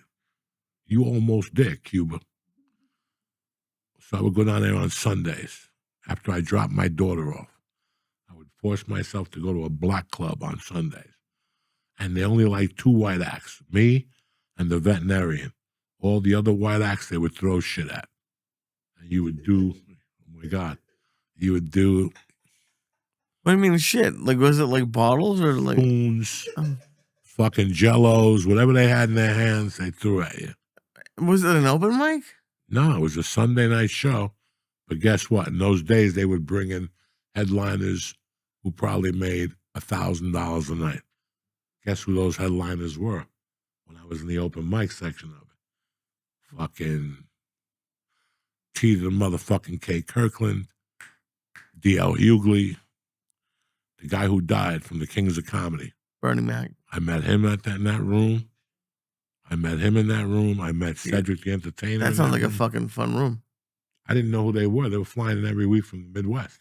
Just for this show? Just for the show on Sunday nights. It was part of a black kind of circuit They did like Denver and Omaha and whatever. Okay. So I didn't fucking know nothing about this shit. They just told me it was a Sunday night. So I would drop my daughter off, and it was on East Colfax. And I would go up there, and they would put me on first. And the first time I went up there and ate a bag of dick, they told me to come back. I see some hope and shit. So I went back like 2 weeks later, and this time I went up to black music. I went up to TLC, like one of those, you're a creep, yeah, one of those jams. And I went out dancing, and I did better, and I go, holy shit. I'll go out dancing. Dog, if I had 6 minutes of material, it was a lot, and I would improvise like 8. What sort of dancing would you do? Like the kind of dance they do on Soul Train, you know. On the way to the mic Whatever. or something? Yeah, the same way you wiggle up on stage for Okay. any song. But I would extend it, and they would go crazy, and then I would attack the crowd and call them people who they look like. So I would make fun of people. Like it wasn't. You'd open comedy. your show like that? Yeah, it wasn't wow. comedy. It wasn't really comedy, but it was the best I It had. got at the laughs, I time. bet. It did okay, and he would make me sit there for 3 hours. Who's And he? then at the end of the night, he'd go, I got you, homie. And I would wait to get paid, and he'd give me $5 bills and a drink ticket. And I have to drive home when I needed that $5 for gasoline for the way home, dog. Like a single $5 bill? He would just give you $5? 5 singles. Oh, Jesus. And they weren't even together. They were all No, they weren't crumble, but they were all separate. Did he ever give you any quarters? No. But guess what? I went there every fucking Sunday. Fuck yeah. And I got a spot. Every Sunday was 4 spots a month that were extra. 4 spots a month. And then one fucking Sunday I went there. I didn't go for like 2 or 3 weeks in a row. And that 1 week I didn't go, there was a shootout. They killed 2 people. So I went the next day. There was fucking orange tape everywhere because I worked out there. I worked towards out there. Okay. So I went out by the thing to see what had happened. And there was never a Club Mix show again. MIXX. Club Mix. I would love to. That's like one of my like bucket list things. I've always wanted to play a black club, and I haven't done it yet. I don't. Do they still exist? Yeah. Oh my God. There's a whole no. Like underground. Like even I'll when do you get anything. to Austin, Texas. When you get to Austin, you think Comedy Mothership or the Creek in the Cave. When you get right by the airport, there's a club there. And I've been Roscoe's? watching. Maybe it's Roscoe's Comedy Club. I've seen a lot of shows that are there. Yeah. And I know there was a black. Maybe it's not. Maybe it's not. I don't know. But every city has a little underground black club. Maybe seats 250. Every other Saturday, a guy comes through. Old timer. They got to be like an old timer that the black community knows. Maybe not even from the internet. It's kind of weird. That's cool though. I just wanted to see how I'd do there. That's like I don't know. You would do it's great. fun. I mean, it would teach you. I'm so excited. Listen, it would teach you. I got lazy because I was doing them in LA, and then I bombed, and I never went back. I bombed, and that was it. Because when you bomb like that in the black club, Oh yeah. it ain't no bueno. You crickets. understand me? So after that, I just went with them, and then I started bombing in black rooms across the country, and that's fucking ugly. That's ugly. I bombed in Charlotte in a black room. I bombed in a couple fucking cities in black rooms. Detroit, I bombed horribly at not one club, at 2 of their clubs, back to back. Okay, so I know all about that shit. So at one point, I thought I was going to slip in the black door, speak a little blacker and dance, and because I knew a lot of black history shit. Well, James Brown, shit I just knew stupid shit about Harlem, shit like that. So I thought I would get away with it, but it doesn't replace writing jokes. And it doesn't, in fact, when I got to LA, the big thing was people picking a genre. All of a sudden, your great-grandmother was Panamanian. You never spoke Spanish in your life around me, but all of a sudden, you're part of Latino night. I wasn't mad at you as a player because you got to get yours and get your spot. Right. But now all of a sudden, you're fucking Panamanian, George. I know you're 20 years. Every week you're eating meatballs and sandwiches All of a sudden now your long lost grandmother's Panamanian. So I used to get, and then it went away. Latino comedy really went away. It stopped. You think so? Oh, when I got to LA in 97, dog, it would put money in my pocket. I'm never going to fucking criticize it. But it was putting money in my pocket. Money, Coke money, and I could pay rent. And it was every other weekend in all those, you know, where you got Simi Valley, all those towns. Right. All those fucking farmer towns. Yeah. Dog, I did all those shows. And I would go up there. They pay me $500 in a theater. Damn. For a weekend for 2 shows. That's like, that would be like fucking Christmas. Huh? Christmas. And then I remember opening for Paul Rodriguez, 3 shows, Friday, Saturday, Sunday. Oh shit. That's like $1,000. Sacramento, all up in Northern California. And they still have great comics doing shows there, but like I think the difference is like the guys who you mentioned doing shows with back then, like they all like blew up. Like you're like, well, it was Gabriel Felipe, and like it's all like really successful comics. And like maybe like they just had like were successful and had really good shows before they got really successful. But like they don't really. There's still great shows down there. I've done a bunch of great shows in Orange County. I think that the concept of getting your own room, besides some comics that still do it, but they still don't do it right. Me getting a room and not paying you is bullshit. Okay? Everybody in that room should be getting something. If you're charging for tickets. Okay. If you're charging for tickets, but a lot of people at that level will get $300 for a budget, will pay a headline at $150. They swallow the $150. They get the feature for free. And everybody else works for free. And they each got like a fucking coupon for a soda. No, everybody should get $10. $10, bro, when you're a young comic, $10 goes a long way, dog. Dude, if you're because everywhere else you're going, nobody's giving you shit. Dude, if you're in LA or New York, it's not even getting paid. It's not having to pay to do comedy. Open mics are you spend a lot of money if you're in LA or New York doing open mics. Fucking parking and no, paying to do the open. The clubs or the venues charge you like $5-6. And that's horrible. Yeah. That's fucking horrible. You know, it's just a lot of people have forgotten. I came up in a time where people built their rooms. And man, look, Denver 94. Denver 94, 95 is where everything. And it wasn't because I was doing A rooms or opening up for A comics. It was because I was working and getting paid in combat zones. I was working in combat zones, dog. I'm a fucking East Coast dude. And I was doing comedy shows in Wyoming on Friday and Saturday. I was doing Montana on Friday and Saturday. This is before Tribble. This was with a friend of mine who was a motorcycle mechanic and booked comedy rooms on the weekends. This motherfucker paid my rent for a year ahead of time because he would always fill in the gaps. My rent was $400. This guy I would just call him up and go, I'm coming up to pick up rent. It's okay. I got a gig for you on the 23rd. I got Greeley on the 8th. I got this. That's awesome. And it was, you know, it was unfucking believable. And how, like, as much shit as I talk about people who don't do anything for you, like, how much do you love that guy who would give you those $400? If he called you for a show right now, you'd probably do it. I'd do it. He called me. He hit me up on Facebook to call him because his son didn't believe a story I told on a podcast years ago. His son, dog, I called him right away.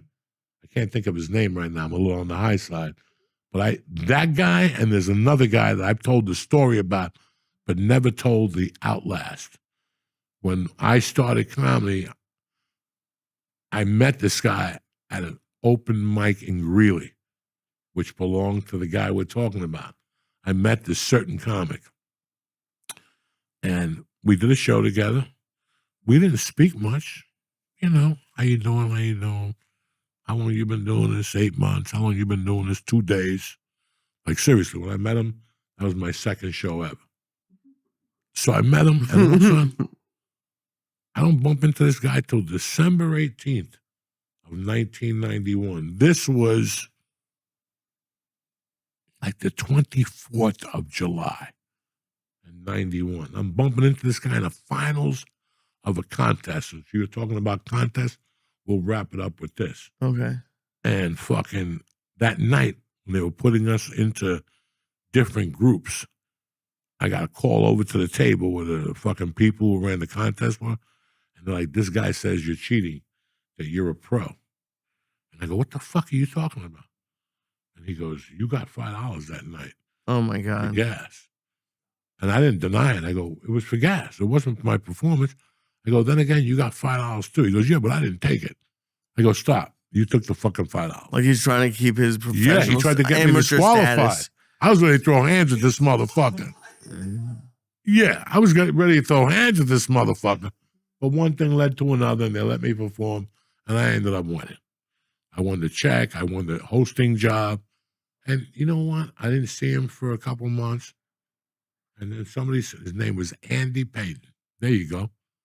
And then one night somebody said he had a room. And dog, I'm a hustler. I need to get on stage. I'm not looking to get paid. And I went down into this room. And we started talking. He was like, listen, man, what I'll do is this. He goes, what this guy was doing was he had no job. Today he's a mayor of a town, a small town in Colorado. He probably passed away by now. Good dude, good white man. Dead! Anyway, he was a good white man. I'm not going to lie to anybody. Because he told me this guy used to, very smart, and I learned a lot from him because he used to go, he lives in Cliffside. He lives in North Bergen. He wouldn't give a fuck. He'd drive to PA. He would drive all the way to PA, and he'd fucking get like 4 bars in a row that were 25 minutes away from each other. And he'd go into each of them, go, how you guys doing?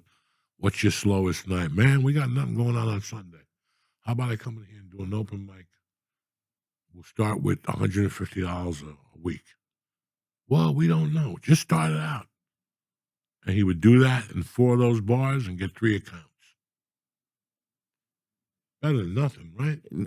It's a great way to make money. But he would do that in 3 different places, Lee. And how he would sell them out? No, he never sold anything out, that poor bastard. But if it sat 80 people, he got 40 in there.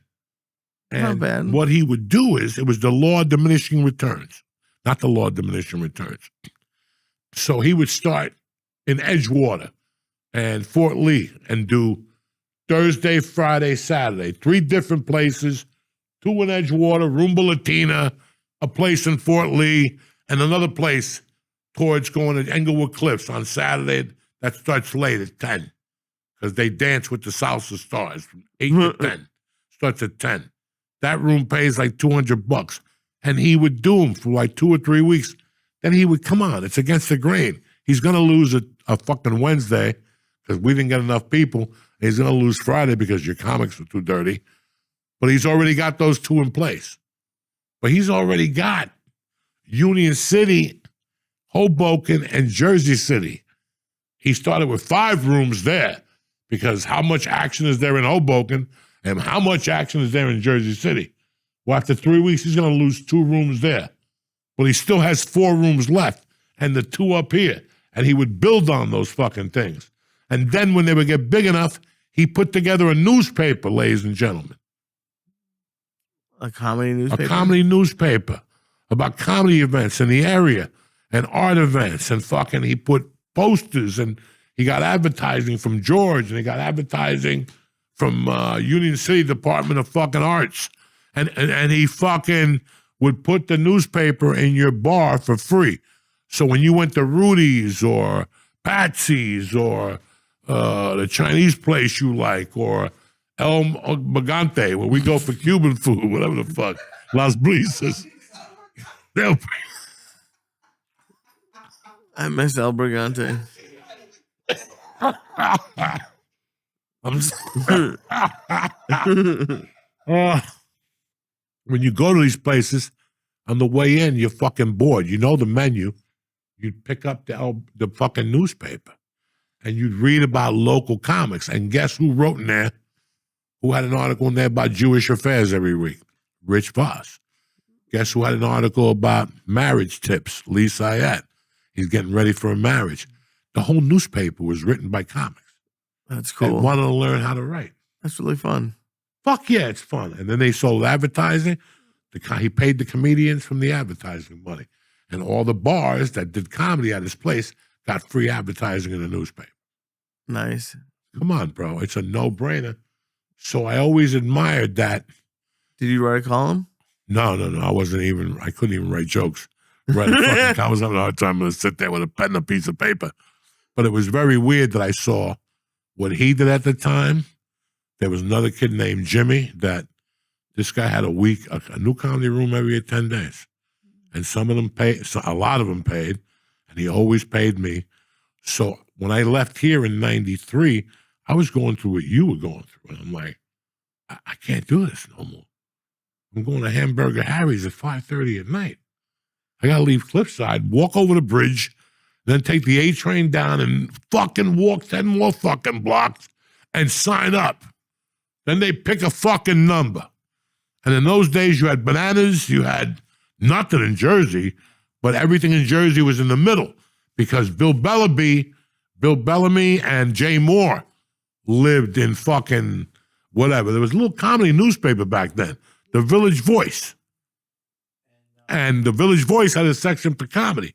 So when you went in there, it talked to you about the Boston Comedy Club and the Village Underground, I think. There was only 2 clubs. And I still remember George bringing me home a Village Voice and me going over there in July of 93, and it was Felicia Michaels, Nick DiPaolo, but most importantly, it was Dave Chappelle, fresh off Robin Hood, Men in Tights. Oh, shit. And I paid like $10 for that show. Of course. It was always over there. It was like 3 or 4 nights a week. That's crazy. So that's how I knew about Comedy in the Village, but I didn't know about all the other open mics. You know, I didn't know how to even get access to them. I was doing what you're doing, Lee. And finally I called home and Jimmy's like, nah, I got 4 rooms on a Tuesday, 3 rooms on a Wednesday. The only thing we didn't have was weekend work. Yeah, that's hard That's to when I get. delivered Chinese food and sold cocaine. You see what I'm saying? There's always an angle, Lee. You know what I'm saying? And it's cool because I follow Side Splitters on Instagram, and they had Doug Stanhope did like a noon show on Saturday.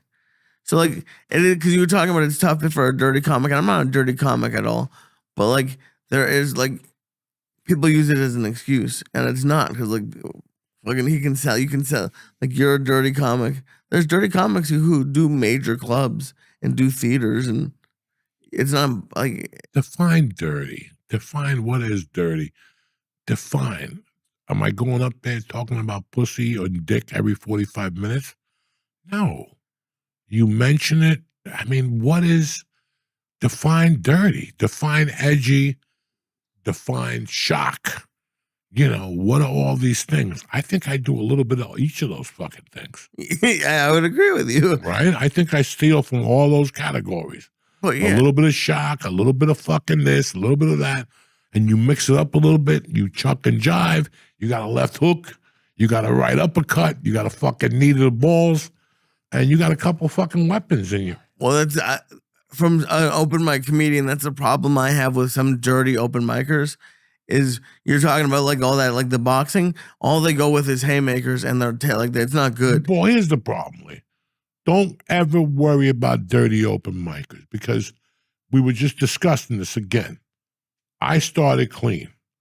I really, really, really, really believed in my heart that I could work clean. And then it went from clean to a little edgy as far as attitude was concerned. And then Dice came into the thing and the attitude grew, and eventually 20 years later, I put it into a fucking act. Right. But I still remember sitting at comedy clubs, and it would be comic behind comic talking about the head of an aborted fetus, how they were going to step on it, and Yeah. all this shit. That's terrible. When it's dirty and it's got nowhere to go, those guys don't last long in the business. And if they do, they attract the same 6 idiots, and they find their own hangout and they're there every week tapping themselves on the back to see who could be the dirtiest comic. Yeah, that's not what you Okay? are. You could be as dirty as you want, but your heart has to come out somewhere there. There has to be a connection there so the audience knows that you're just fucking around in a sense. You're a little committed to it. What you're talking about is probably real, and you probably don't do it, but because you smile when you say it, and your heart comes out, and your microphone, how you're holding it, or the way your hand is up, because people are looking at your hand. Interesting. Okay? They're looking at your hand. Oh, shit. How were you raised? What does this mean? Stop. So whatever the fuck is going on here, so please understand, this is a complete fucking art here. This is not just when you're young, and if you want me to sit here and tell you I didn't do it, I'm fucking lying to you. My nose is going to grow bigger than Pinocchio's. Yeah. We all come out there. If I had dice, so I tried, and George will tell you, I tried a few. What if Godzilla comes back? What if the speakers fall out of the window? Yeah, I'm not. You want me to sit here and tell you everything was brilliant? No, it took years to find the style, and people are calling this certain type of comedy like I don't know what they're calling it, but it's not.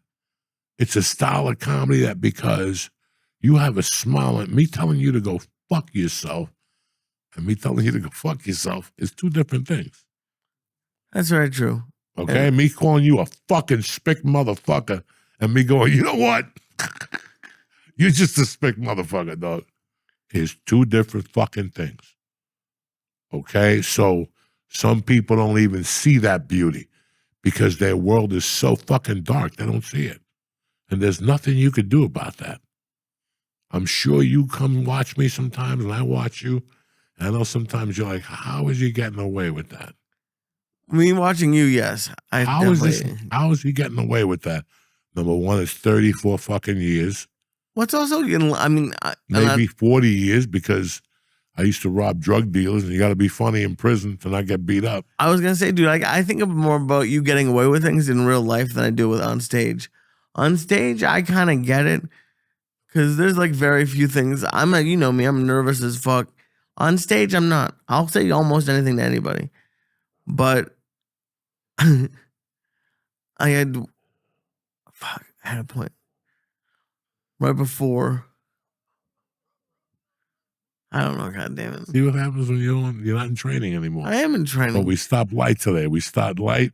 What do you mean I light? didn't want to give you 1,500. I didn't want to give you 500. What are you talking about? I don't know. Oh, he's gone.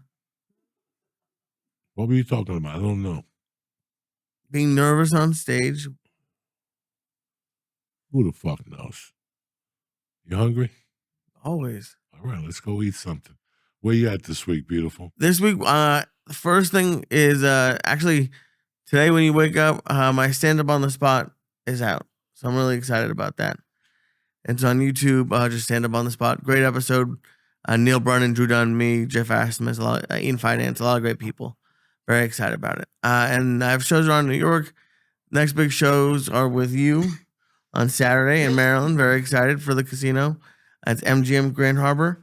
Yeah, fucking the awesome. Grand Harbor Theater. The theater, motherfucker. Oh yeah, motherfucker. It's gonna be fucking awesome. I'm so excited to go play some blackjack and do some. Okay. I gotta make sure I'm good after Florida. After you talk me up after Florida, and then the next big one is the 13th through the 15th. I'm opening for Josh Wolf at Laugh Boston. Look at you and shit. That's my boy. I'm just excited about Wednesday night. I'm excited about the night before Thanksgiving in Philadelphia. We're back at fucking Parks, going back to Cali. Going back to Cali. What? I don't think so. Are we doing something Wednesday? Huh? You said Wednesday night. Wednesday the 26th. We're at fucking November 26th. Oh, that one before Park. And then December 6th, we're at Virginia. At the December 5th, we're at Caesars in Danville, Virginia. We're gonna be there. Very excited about Virginia. I haven't been to Virginia in fucking years. I want to eat some peanuts. Huh?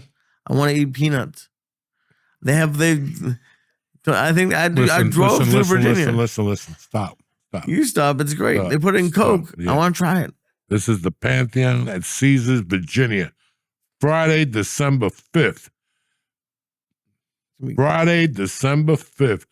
Boop, doop, de-doop. You know what I'm saying? Who the fuck you think you're dealing with? Joey Bananas or what? So we got 3 big ones coming up, Lee. Very I excited. don't want to hear no story. Then I don't know what's going to happen. We were discussing your bachelor party the other night. We got a location. We got a hotel. That's all Jesus that matters. Christ. And your wife cannot come. We're just gonna That's fine. kidnap you off the street, like they did that agent from the FBI in fucking Mexico, Kiki Camarena. Remember how they took him off the street in Narcos? No, how did they take him? They fucking put a bag over his head and Oh, they put him in a good. Volkswagen. Who? And that was You threw who's they who's kicked him gonna a be few lifting times. me? Is this gonna be George and Nick? No. We're not even gonna be around. We're gonna hire 3 You hire guys people. to It's gonna be take the you off the fucking street. Boom. Mike from the fucking dojo. 2 guys work for ICE part-time. Oh, good. And the other guy's just a Mexican guy. He's a specialist. Just going to take you off the street, bring you to the location, dress you up, starve you for 6 hours because the chubby starving. That doesn't seem like we're starving starving you for 6 hours. We're just going to shoot Ozempic in you every hour on the hour. Oh, I can And a use it. different thigh. And then we got the chubby girl, the black girl getting ready, eating peanut butter cups, the whole thing. And we got her prime. She's going to start about 1:15. And at 9 is when the bachelor party starts. But before the festivities start, we're going to bring you out blindfolded, Oh my god. throw you on your hands and knees. Your hands are going to be tied behind your back. I'm not tying nothing behind my We're back. going to open up your fucking mouth and put like a ball in there, like one of those sex balls. And that black chick's going to fart right in your mouth with that sex ball. You're going to have an option. Dude, with if it. you don't want to come to the wedding, just you don't have to come. This sounds like this You don't sounds have to terrible. come to the wedding. Why do you talk? Why are you talking about? This The sounds bachelor terrible. party. I don't. When are we This gonna does get not married? sound like a bachelor party that I want. Yeah, this is the kind of, what are you going to do? Sing around and tell Jew stories? What are you gonna, No, fuck why is can't I just wrong get a with you? lap dance? Why do I have to have someone Lap part dance? of my? Who gets a lap dance at a bachelor party? What are you, 10? That's what I did when I went to my fucking 8th grade prom. You know what I'm saying? We got to go deep. You're only going to do it one time. You know, the black chick's going to fart in your mouth. We're going to put No a one's sex ball. farting in my mouth. And then she's gonna have them. I'm gonna send my She's gonna flies have to a everywhere mask. you are. My She's flies, my she's flies. gonna I'm whip you a gonna be little with you bit. on stage. No I know one's you like to whipping get me. whipped and beat up a little bit, kick you and do things to your asshole with wax and shit. You ever get No that? one's doing shit to my asshole. Yeah, This is not a party. This This is a sounds party. like a terrible And then party. We got like 6 girls And coming in. there's no more. And then Listen, we're paying top dollar. We're getting them medically checked. you can't. They're all giving blood, everything. Why are they giving blood? Because we want to make sure you can eat ass, everything. I don't here. want to eat ass. This is your bachelor party. Oh, yeah. All of them are going to have hair on their pussy, so you take a little souvenir home. You really don't know how to Forget sell a about it. party. Everybody's going to be This is fucking. like the worst party I've ever been listen, to. blood tests, smear Yeah, tests, I don't want a everything. blood test on my fucking. Not you, all the 6 chicks. So, I and you're going to get the reports the next day. So don't you want. feel I don't want confident. any reports. Because we're going to fuck you up that night. We got smelling salts. Oh Jesus! We got fucking MGMD, whatever that shit. What the fuck is MGMD? The shit that you dance to for 12 hours. Oh Jesus! It's going to be a good bachelor party. Oh, this sounds. And we're going to terrible. hold you in captivity for a day so you could, shoot IVs in you and all that shit. Get you back. So you're back by the podcast by Monday. We will be off December 7th. You're visiting your family.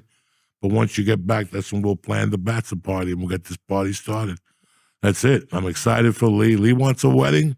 He wants to get married. It's going to be we're going to give you 10 days. You know that? What's that song?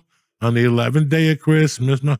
Watch those fucking 12 days. Shows, mother- That shit starts on Georgie's birthday. Georgie's birthday is the 12th of what? of December. And that's when we start our countdown to Lee's wedding on the 27th I need to be sober. of December. Yeah, I need to be sober. So by that time, get the tuxedo, get all that shit, because we're just going to captivate you one night. We're just not going to, we'll not captivate you, kidnap you, but it's a different word. I got to watch Law and Order. Oh my god! We're gonna sequester you, or It's amazing that you're allowed to say this and it's gonna happen and like no, we're not gonna say anything. You know, you listen. just said it. It's After the recorded. experience within the first of all, this ain't gonna be no just fat chick from Newark farting in your mouth. No one's farting in my mouth. This chick wants a small fee. Oh. I got to start a Patreon for you and a GoFundMe. And to GoFundMe. This chick wants 10 grand. This chick, I would what? give her 20. You wait till you see her body. She wants to fart in your face, but she's one of these skinny chicks that likes to eat. That's not going to be good. And she's going to blow. First, she's going to. You've been promising me something else. No. First, she's going to. No. She's going to open up your eyes because you're going to have a mask on. She's going to slit your eyes over here, open up your eyeballs, and she's going to show you how she farts and blows out a candle from 3 feet away. That's really nice. Just a little slight machine gun. Da. And then she's going to blow the big one right into your fucking mouth. No one's doing And that. listen to me, you're gonna love it. You're gonna fall off the bench. We'll give you with the the asthma spray I spray. Yeah, I have those. We're gonna give you a couple of those when you get up, and then we're gonna feed you. Dude, if anyone farts in my mouth, there's gonna be And then the 6 chicks are coming in. Stop. Crime. We're flying them in. We're gonna do fucking interstate kidnapping like Diddy. There's gonna be a Diddy type bachelor party. We're getting that pink cocaine. We're doing it all, How dog. much baby oil? No baby oil. Everything's What rough. do you mean? You just had a Diddy party. Listen, what are you, a masseuse? I'm not a masseuse either. Like you know what I'm saying? You can't have a Diddy party without a baby It's oil. not a Diddy party. Diddy's in jail. You just said a Diddy Don't party. even mention Diddy. This is going to surpass Yes, you Diddy. did. There's no victims. See, with us, nobody habla español. That's the other treat I got for you. Nobody knows English. And everybody's going to be sequestered on the way in.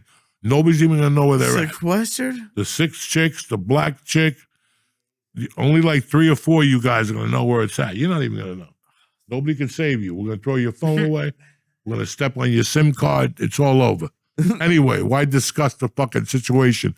I love you motherfuckers. Have a great day. It's November 4th, Jack. Get ready for a fun-filled month. Stay black. I love you. What's happening, beautiful people?